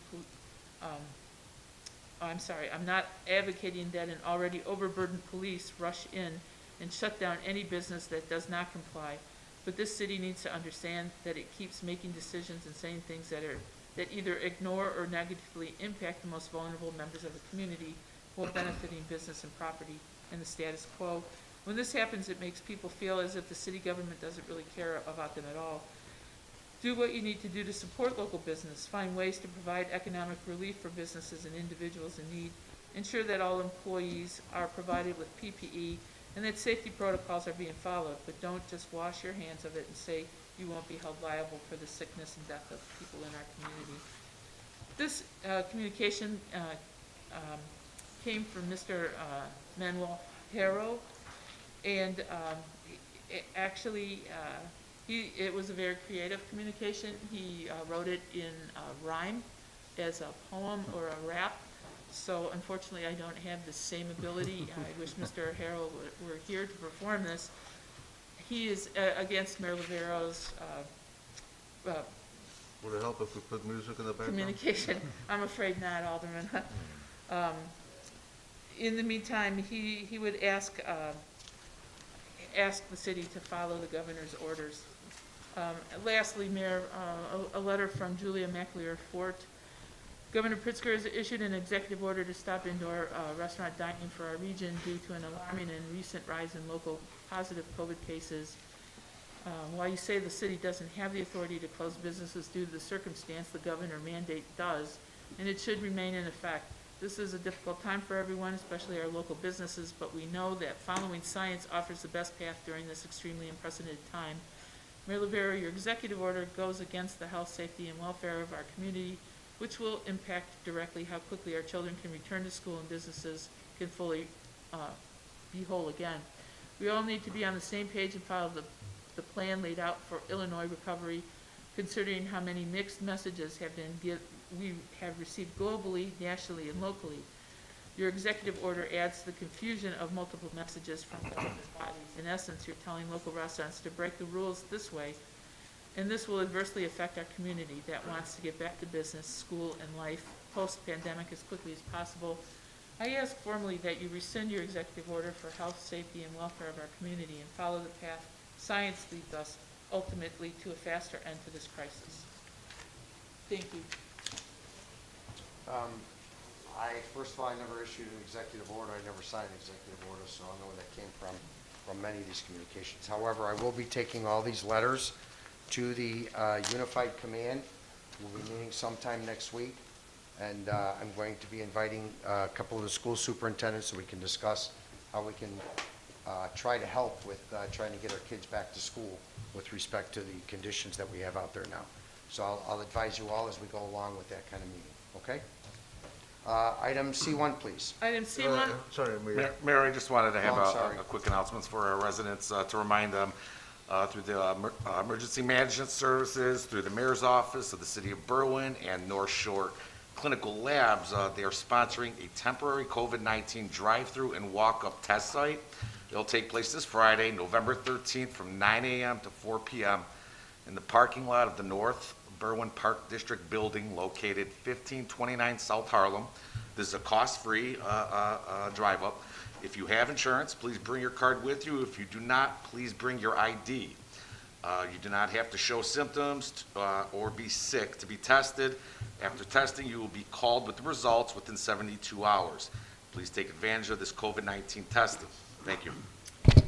Mayor, in addition, I'd like, as president of the Berwyn Public Health District, I'd like to report that in cooperation with the Jewel Osco, Blue Cross Blue Shield, North Berwyn Park District, and the City of Berwyn, we're bringing Jewel Osco to the very same location on Sunday, the VFW owned by the North Berwyn Park District, and we will be distributing 200 doses of flu vaccine. So if you would like to come, this is no cost. We ask you to just wear a short sleeve shirt or some kind of loose sleeved clothing, because this is a drive-up event, you won't have to get out of your car. So, again, the hours for that is 9 a.m. to 11 p.m. I'm sorry, 9 a.m. to 11 a.m. on Sunday the 15th. Thank And you. on the COVID thing for Friday, I believe they may only have available materials for up to 400 people. However, they said to us that if we have more of a demand, they'll try and work another date with us also. Good. I want to also remind everybody that tomorrow is Veterans Day. Please thank a veteran tomorrow. They've do a lot for us to keep us safe day in and day out, here at home and all over the world. Having said that, I will be over at Novi's Beef on Ogden Avenue in Oak Park between 4 and 6 tomorrow to serve them a sandwich. So if we know anybody that's a veteran that's in Berwyn, please let them know about this. Thank you. Okay? Anybody else? I'd just like to announce that I'm having a six-ward town hall meeting on Wednesday, November 18th, from 6 p.m. to 7:30 p.m., and it will be at the Berwyn Bottega on West Cermak Road, and we're limited to 25 individuals. We'll be doing, and masks are required to enter. Okay. Anybody else? Okay, hearing none. Item C1, please. Item C1 are the minutes of the regular meeting of October 27th, 2020. I'd like to make a motion that we amend J3 to include the 4 hirees are to fill vacancies. Second. Motion by Avila, seconded by Lennon, to amend item J3 of the minutes to include the fact that the 4 hirees, probationary police officers, are to fill current vacancies. All those in favor? Aye. Opposed? The ayes have it. Do you have a motion on the amended minutes now? Yes, I'd like to make a motion in the amended minutes to approve as they are presented. Second. Motion to approve the minutes as amended minutes as presented by Avila, seconded by Fate. All those in favor? Aye. Opposed? The ayes have it. I'd like to make a motion to move forward I3, I4, I5, and I6. Second. Motion by Avila, seconded by Noack to move forward I3, I4, I5, and I6. All those in favor? Aye. Opposed? The ayes have it. Item I3, please. Item I3. Item I3 is the appointment of probationary police officer Zachary Erdman. Make a motion that we concur with the Police and Fire Commission and Chief Samaglia in appointing probationary officer Zachary Erdman. Second. Motion, is Mr. Erdman coming in? Let's get him and his family in.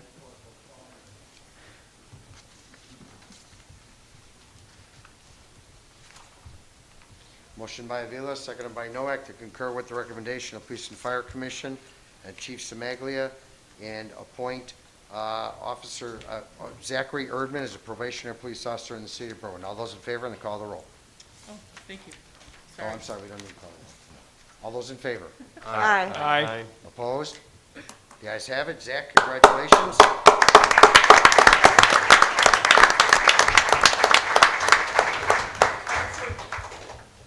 Please raise your right hand. Do you, Zachary Erdman, having been appointed to the rank of probationary police officer in the city of Berwyn and the county of Cook aforesaid, do solemnly swear that you will support the Constitution of the United States and the Constitution of the state of Illinois, and that you will faithfully discharge the duties of probationary police officer according to the best of your ability? I do. Congratulations. Thank you very much.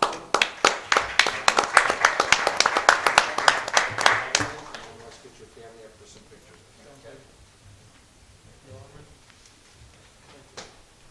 Congratulations and welcome aboard. Welcome aboard. Thank you. Congratulations.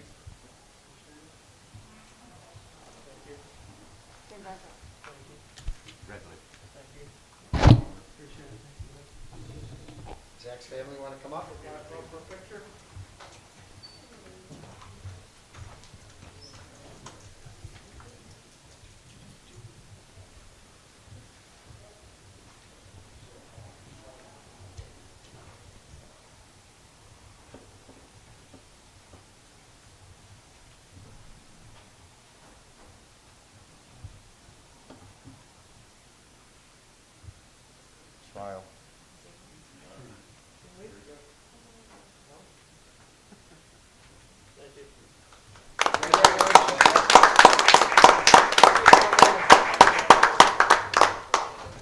Zach, congratulations, welcome aboard. Thank you.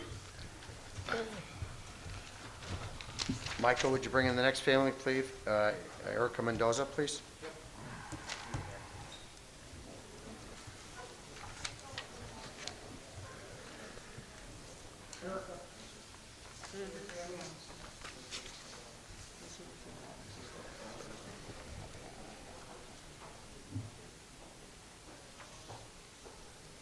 Item I4, please. Item I4 is a communication from the Police and Fire Commission recommending the appointment of Erica Mendoza to the rank of probationary police officer.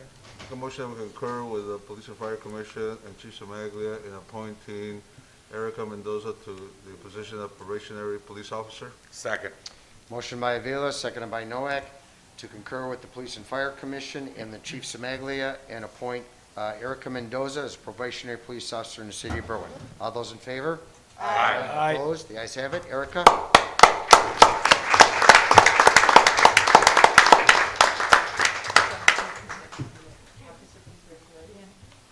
you, Erica Mendoza, having been appointed to the rank of probationary police officer in the city of Berwyn and the county of Cook aforesaid, do solemnly swear that you will support the Constitution of the United States and the Constitution of the state of Illinois, and that you will faithfully discharge the duties of probationary police officer according to the best of your ability? I do. Congratulations.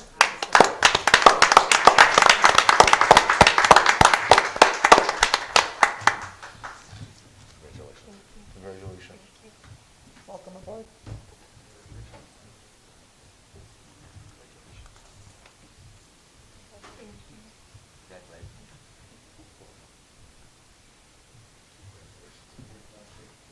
Family, come on up for pictures.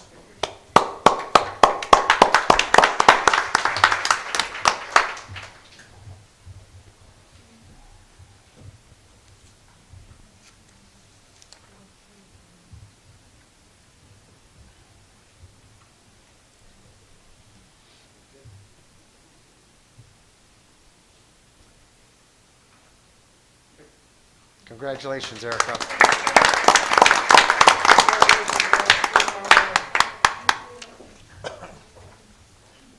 Chief, if you would bring in Dominic Savino and his family.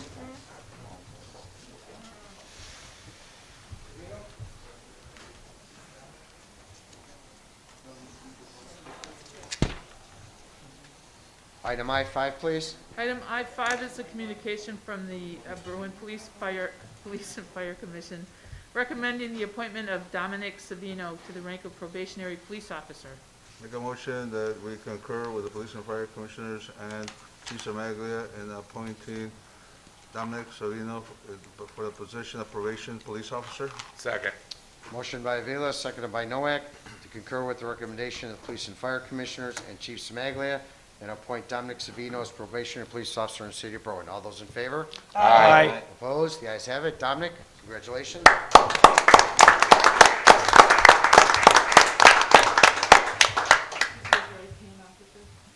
you, Dominic Savino, having been appointed to the rank of probationary police officer in the city of Berwyn and the county of Cook aforesaid, do solemnly swear that you will support the Constitution of the United States and the Constitution of the state of Illinois, and that you will faithfully discharge the duties of probationary police officer according to the best of your ability?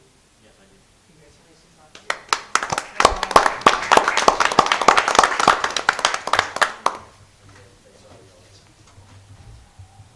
Dominic's family, please come up. Congratulations. Welcome aboard.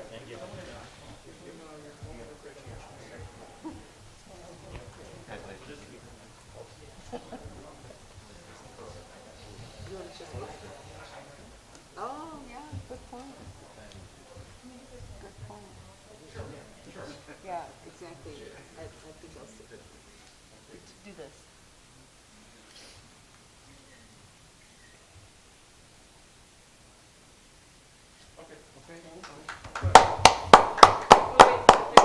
We got another one, huh? Premature. You got an extra clap.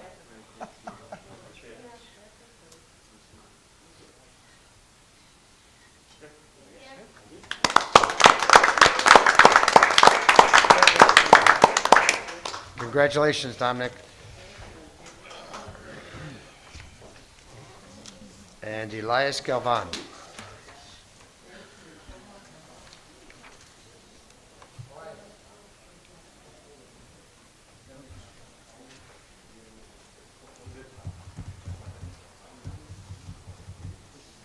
Item I6, please. Item I6 is a recommendation of the Berwyn Police and Fire Commission recommending that Elias Galvan be appointed probationary police officer. Make a motion that we concur with the Police and Fire Commission and Chief Semaglia in appointing Elias Galvan to the position of probation police officer. Second. Motion by Avila, second by Noack, to concur with the Police and Fire Commissioners and Chief Smaglia and appoint Elias Galvan to the probationary police officer in Berwyn. All those in favor? Aye. Opposed? The ayes have it. Elias? Do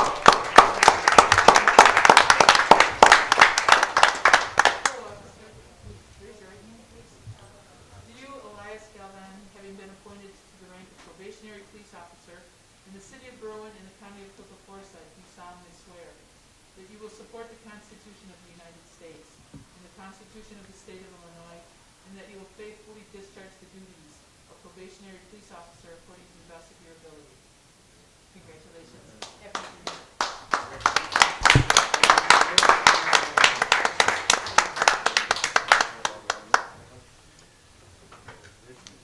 Congratulations, welcome aboard. Congratulations, welcome aboard. And then you can take a picture with your older brother. Congrats.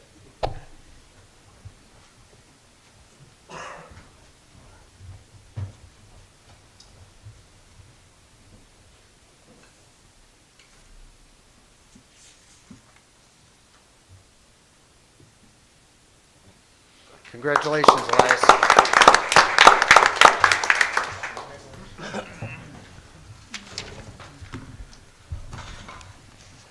Item F1, please. Item F1 is a communication from the mayor seeking to reappoint the following persons as members of the library board: Erica Corona Owens, Maria G. Salinas, Marta Rodriguez, Emily Diebold. I will make a motion to concur with Mayor Lavero's reappointment of Erica Corona Owens, Maria Salinas, Marta Rodriguez, and Emily Diebold to the library board to serve on a 3-year term. Second. Motion by Lennon, seconded by Reardon, to concur with the mayor's recommendation and appoint Erica Corona Owens, Maria Salinas, Marta Rodriguez, and Emily Diebold as a renewal on the library board to serve a 3-year term. All those in favor? Aye. Opposed? The ayes have it. We've asked, Marge will have to, I don't think you have to swear in the reappointments, but we've asked them not to come tonight, so. Item F2, please. Item F2 is a communication from the mayor requesting appointment of Nora Loretto as, to the library board. I'll make a motion to concur with Mayor Lavero's recommendation to appoint Nora Loretto to the library board. I would also like to thank my partner Joseph Mondragon for serving on the library board for several years. Second. Motion by Lennon, seconded by Reardon, to concur with the mayor's appointment of Nora Loretto to the library board and thank Joseph Mondragon for the many years he served on the board. All those in favor? Aye. Opposed? The ayes have it. Item G1, please. Item G1 is from the clerk, the suggested 2021 city council regular meeting schedule. Make a motion that we approve this as informational. Second. Motion by Avila, seconded by Lennon, to approve as informational. All those in favor? Aye. Opposed? The ayes have it. Item H1, please. Item H1 is a communication from the Zoning, Planning, and Development Commission with an ordinance entitled, "An Ordinance Approving a Special Use Permit for a Tattoo Parlor Use Within the C2 Traditional Mixed-Use Zoning District at the address commonly known as 6910 West Cermak Road, Berwyn, Illinois, Omar and Elizabeth Bates, DBA, Berwyn Custom Tattoo Company." Make a motion that we concur with the Zoning, Planning, and Development Commission in allowing and approving the special use permit for a tattoo parlor used in the C2 Traditional Mixed-Use Zoning District at 6910 West Cermak Road. You're gonna Second. make a motion to adopt the ordinance? Yeah, there's an Adopt ordinance. the ordinance, place of signatures, it's on its way to passage. Second. Motion by Avila, seconded by Lennon, to concur with the recommendation of the Zoning, Planning, and Development Commission and allow a special use permit for a tattoo parlor at 6910 Cermak Road. Adopt the ordinance, affix the necessary signatures, place on its way to passage. All those in favor on the call of the roll. Lennon? Aye. Ramirez? Aye. Reardon? Aye. Fate? Aye. Santoy? Ruiz? Aye. Avila? Aye. Noack? Aye. 8 ayes, Mayor. Motion carried. Thank you, folks. Did you want to, that's all you wanted to hear was, right? Okay, all right. Congratulations. Okay. Congratulations. Item H2, please. Item H2 was a communication from the Zoning, Planning, and Development Commission regarding request for setback variation for a second-story bungalow addition in the R2 Bungalow Zoning District at 1628 South Kyler Avenue. It would be my motion to approve the request or to counter the recommendation of the Zoning Board of Appeals and approve the second-story bungalow addition.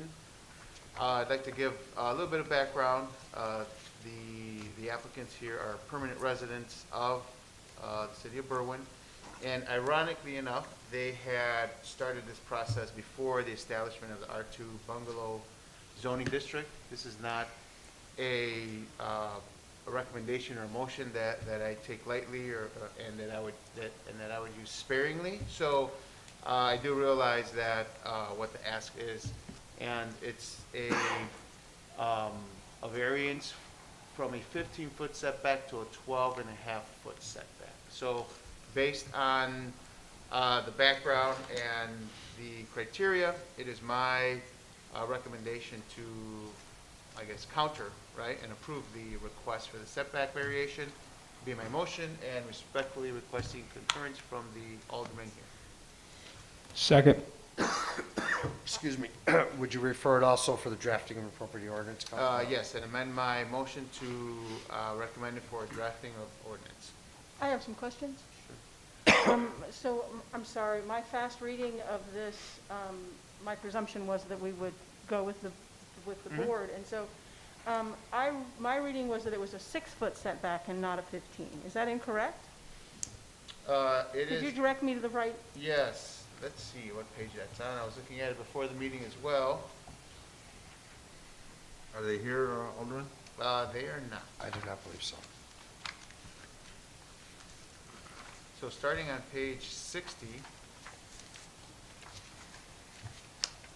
So good question there, Alderman. And you probably want to go to page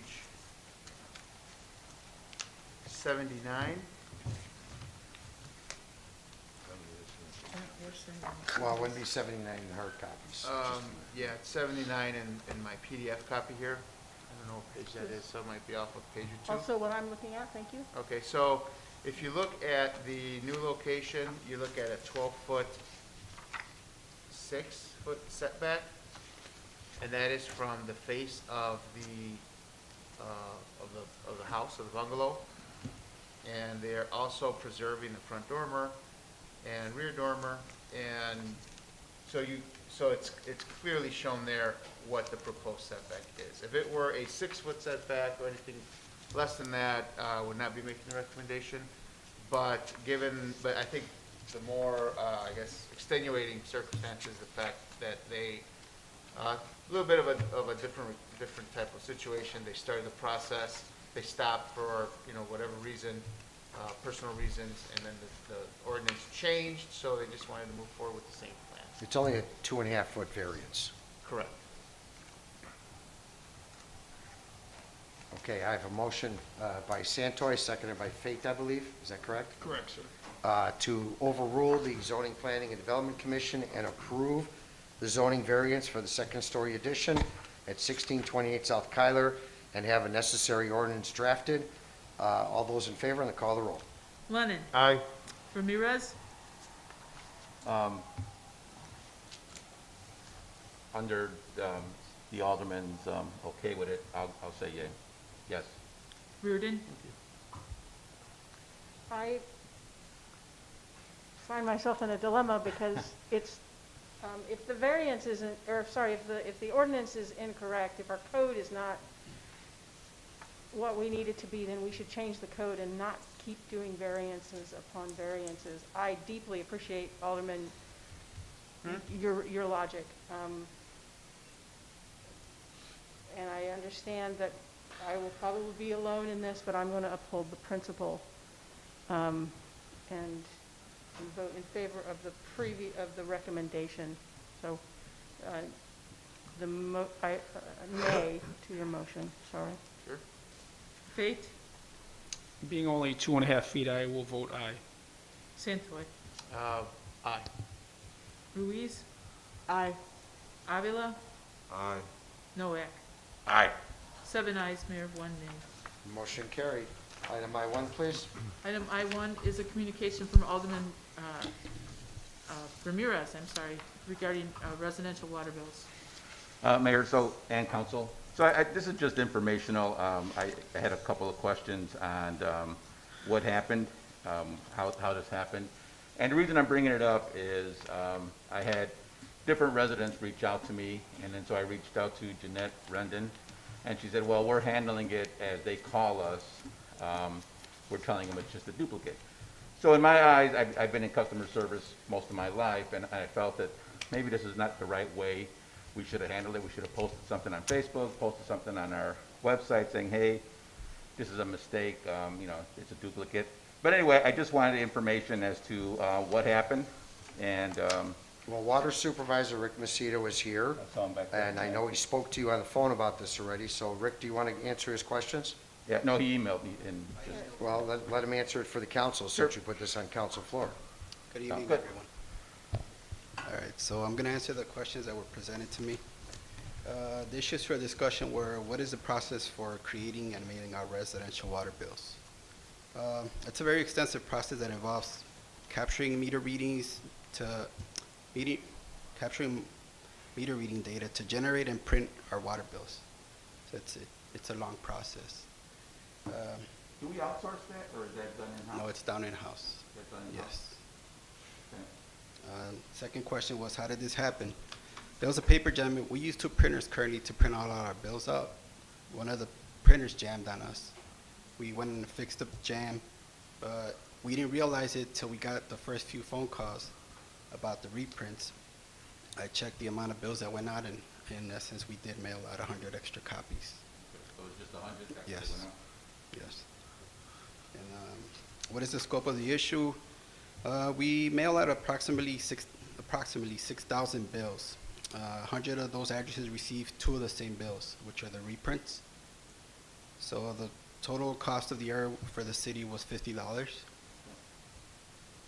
The account balance that appears on the bill would confirm that the residents receiving 2 copies of the same bill were charged correctly for their water usage. So those calls that we did receive, they were just making sure it was a reprint because it was the same totals on the bill and the same usage. Nothing changed. We were not overbilling anyone.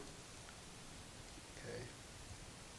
What processes, if any, are being implemented to avoid this from happening again? At this point, we are not changing any of our procedures for billing, given that in over 15 years of experience, this was the only occurrence that we are aware of. So we have a pretty good track record.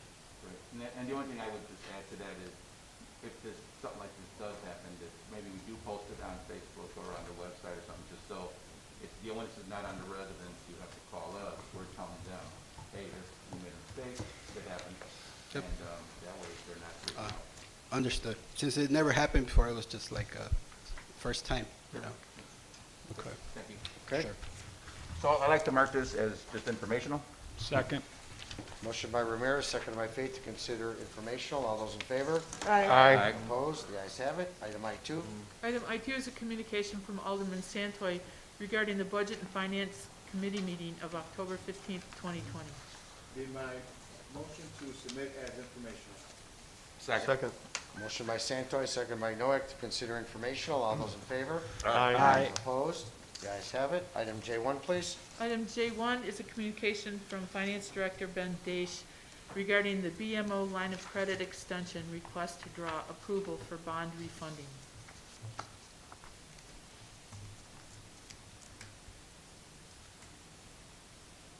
It'll be my motion to approve the bond refunding BMO line of credit extension to request. Second. We have an ordinance. Oh, I'm sorry. That was my, Adopt the ordinance? my error. No, you're fine. An ordinance. Reading an ordinance authorizing and providing for a $3,850,000 revolving line of credit loan from BMO Harris Bank, N.A. to the city of Berwyn, Cook County, Illinois. Based on our policy for utilizing the line of credit, we have to pass an ordinance. So it would be my motion to approve the ordinance authorizing and providing for a $3.850 million revolving line of credit loan from BMO Harris. Second.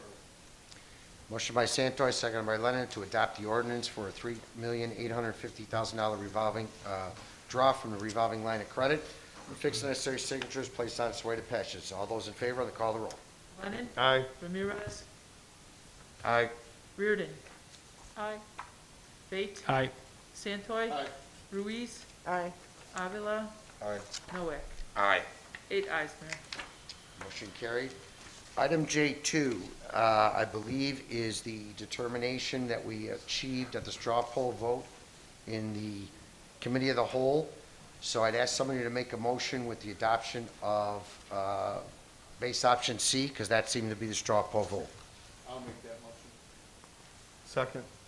Motion by Santoy, seconded by Lennon, to make the determination of the base option for the tax levy, base option C. All those in favor, on the call of the roll. Lennon? Aye. Ramirez? No. Reardon? No. Fate? Aye. Santoy? Aye. Ruiz?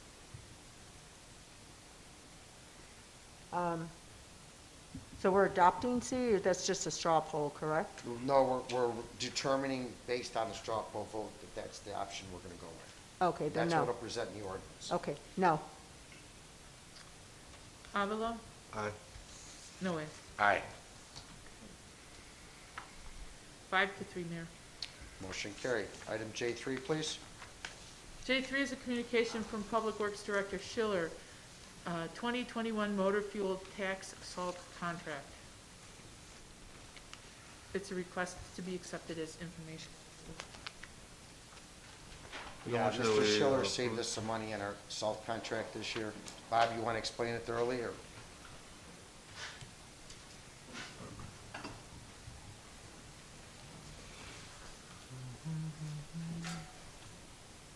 As part of our motor fuel tax, annual motor fuel tax funding, we fund our road salt from that.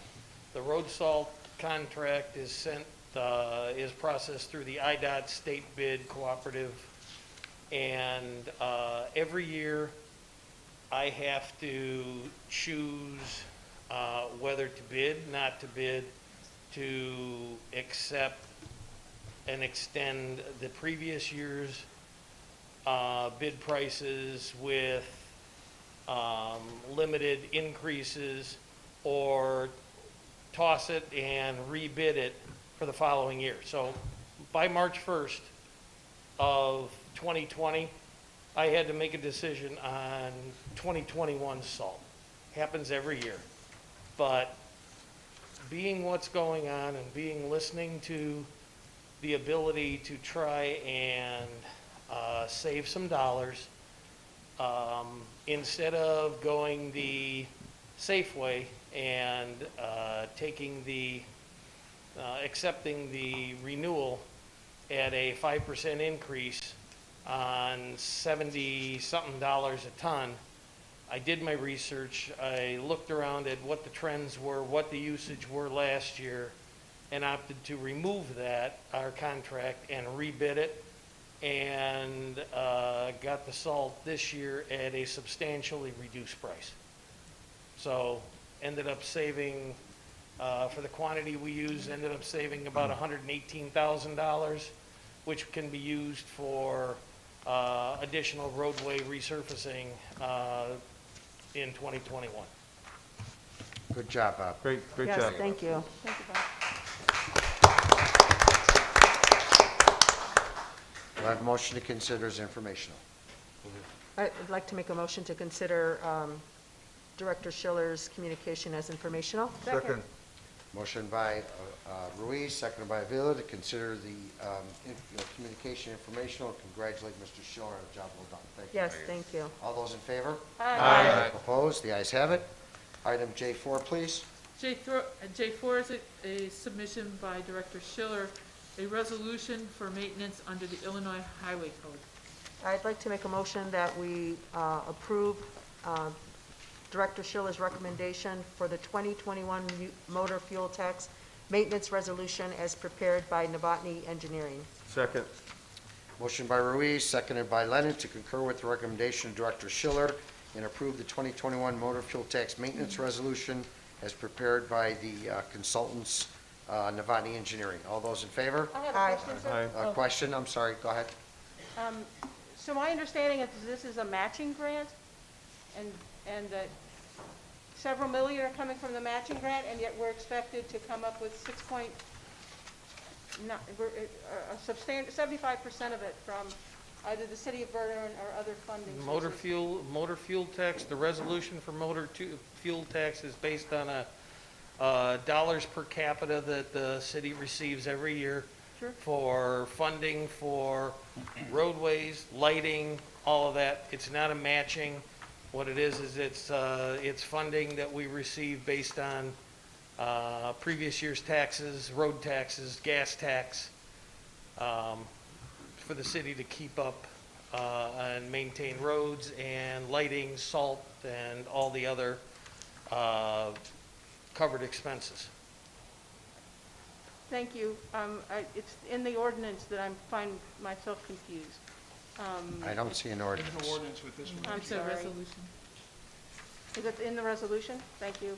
And it is so section 3, the city of Berwyn and other grant funding will provide the 75% local matching funds in the amount of $6,363,600 for the proposed project. That's where I'm confused.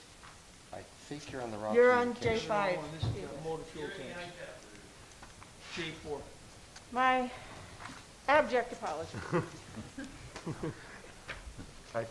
Okay, we have a motion that's first and seconded. All those in favor? Aye. Aye. Opposed? The ayes have it. Item J5. J5 is a communication from City Attorney Bertuca and Senior Engineer Campbell, a resolution of the City of Berwyn, Cook County, Illinois, authorizing submittal of a grant application for Illinois Transportation Enhancement Program funds for the 34th Street Corridor Improvement Project. I will make a motion. Wait, Alderman Reardon, you want to ask the question now? Everything that I asked before, I meant to ask here. My apologies. Okay, so what I'm presenting is for ITEP funds, Illinois Transportation Enhancement Program. Thank you. What they will award is up to $2 million. Of course, the project is much more. We already have allocated STP funds, Surface Transportation Program funds, through our West Central Municipal Conference. So in order for us to submit for the ITEP application, we need a resolution showing that we are willing to move forward with these projects, that we are committed, and that's what this is. So yes, our matching portion will come from other grant opportunities. We have additional STP funds coming down the road in the amount of $3 million for 34th Street, another $3 million for the 26th Street project. So those are the funds that have been secured so far for our projects. Thank you. But if my math is close, and I think we've already established that I'm leaping ahead in many ways, so there's a $3 million shortfall from what you think you have secured now or expect to have secured, and this contract. So if we don't achieve that, will we in fact be levying for that next year? No. Because we've made this agreement today. No, we will go back to the West Central Municipal Conference and apply for additional funds. This is just based on preliminary grading of projects of all of our surrounding communities because we are in a community-wide transportation plan. So this is not in any of your budget, Bob? This is much like what we do with the depot. We start out, we acquire grant 1, then grant 2, then grant 3, and we continue to grow on that to collect all of our funding on this. At this point, this is the second grant for this project. We'll continue to supplement with additional grants till our funding becomes 10%, 5%, by securing additional funding sources as we move forward. Right, we've submitted applications to invest in Cook and WRD, so as the funds are allocated, and we have to pass resolutions or whatever the IDOT policy is to move forward, that's what I will present as they come in. Yeah, so this resolution is just to accept this ITEP grant, and they'll keep on going on. And much as the depot project that Bob just mentioned, Nicole's going to present us coming up really soon, a great job that she did about getting 1.3 million again for that project. So I'm waiting for that communication.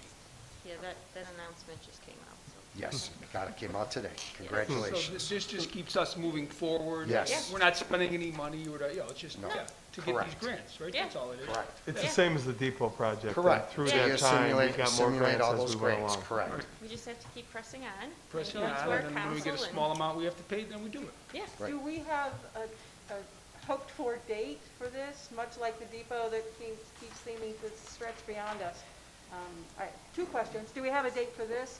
And Okay, so what we have programmed for the 34th Street project is a 2025 construction, and for the access to transit, which is the 26th Street project, we're looking at 2025. On a side note, we also are receiving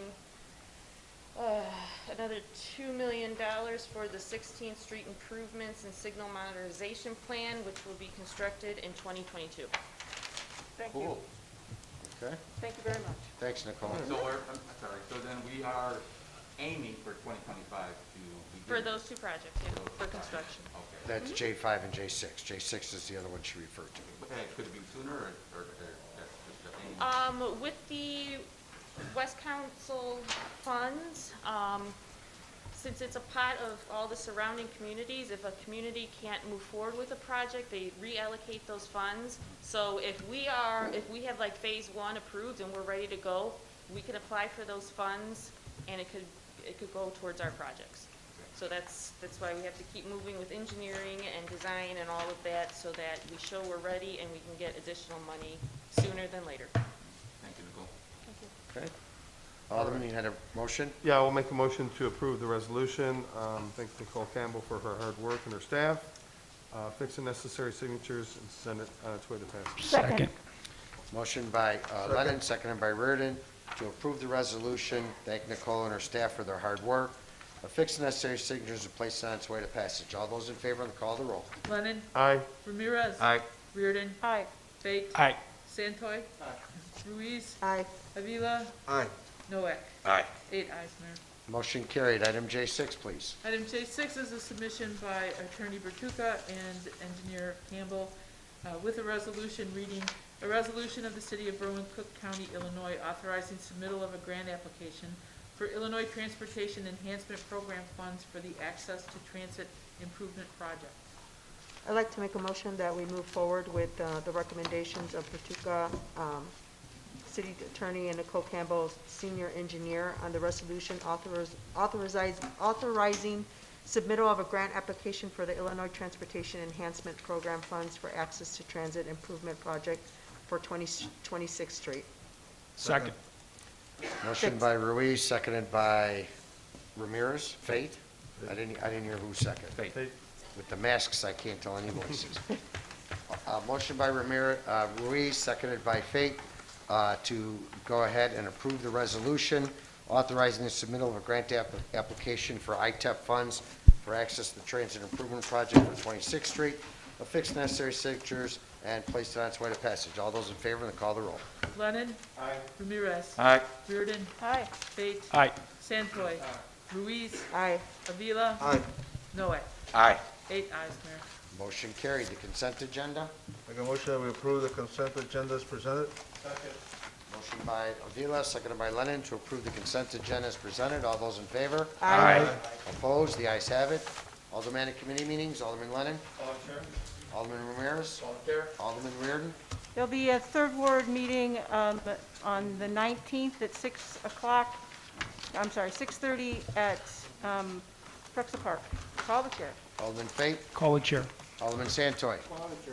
Alderman Ruiz. Call the chair. Alderman Avila. Call the chair. Alderman Noack. Call the chair, motion to adjourn. Second. Motion to adjourn by Noack, seconded by Avila. All those in favor? Aye. Opposed? The ayes have it. Thank you. Aye, aye, aye. Shut this off.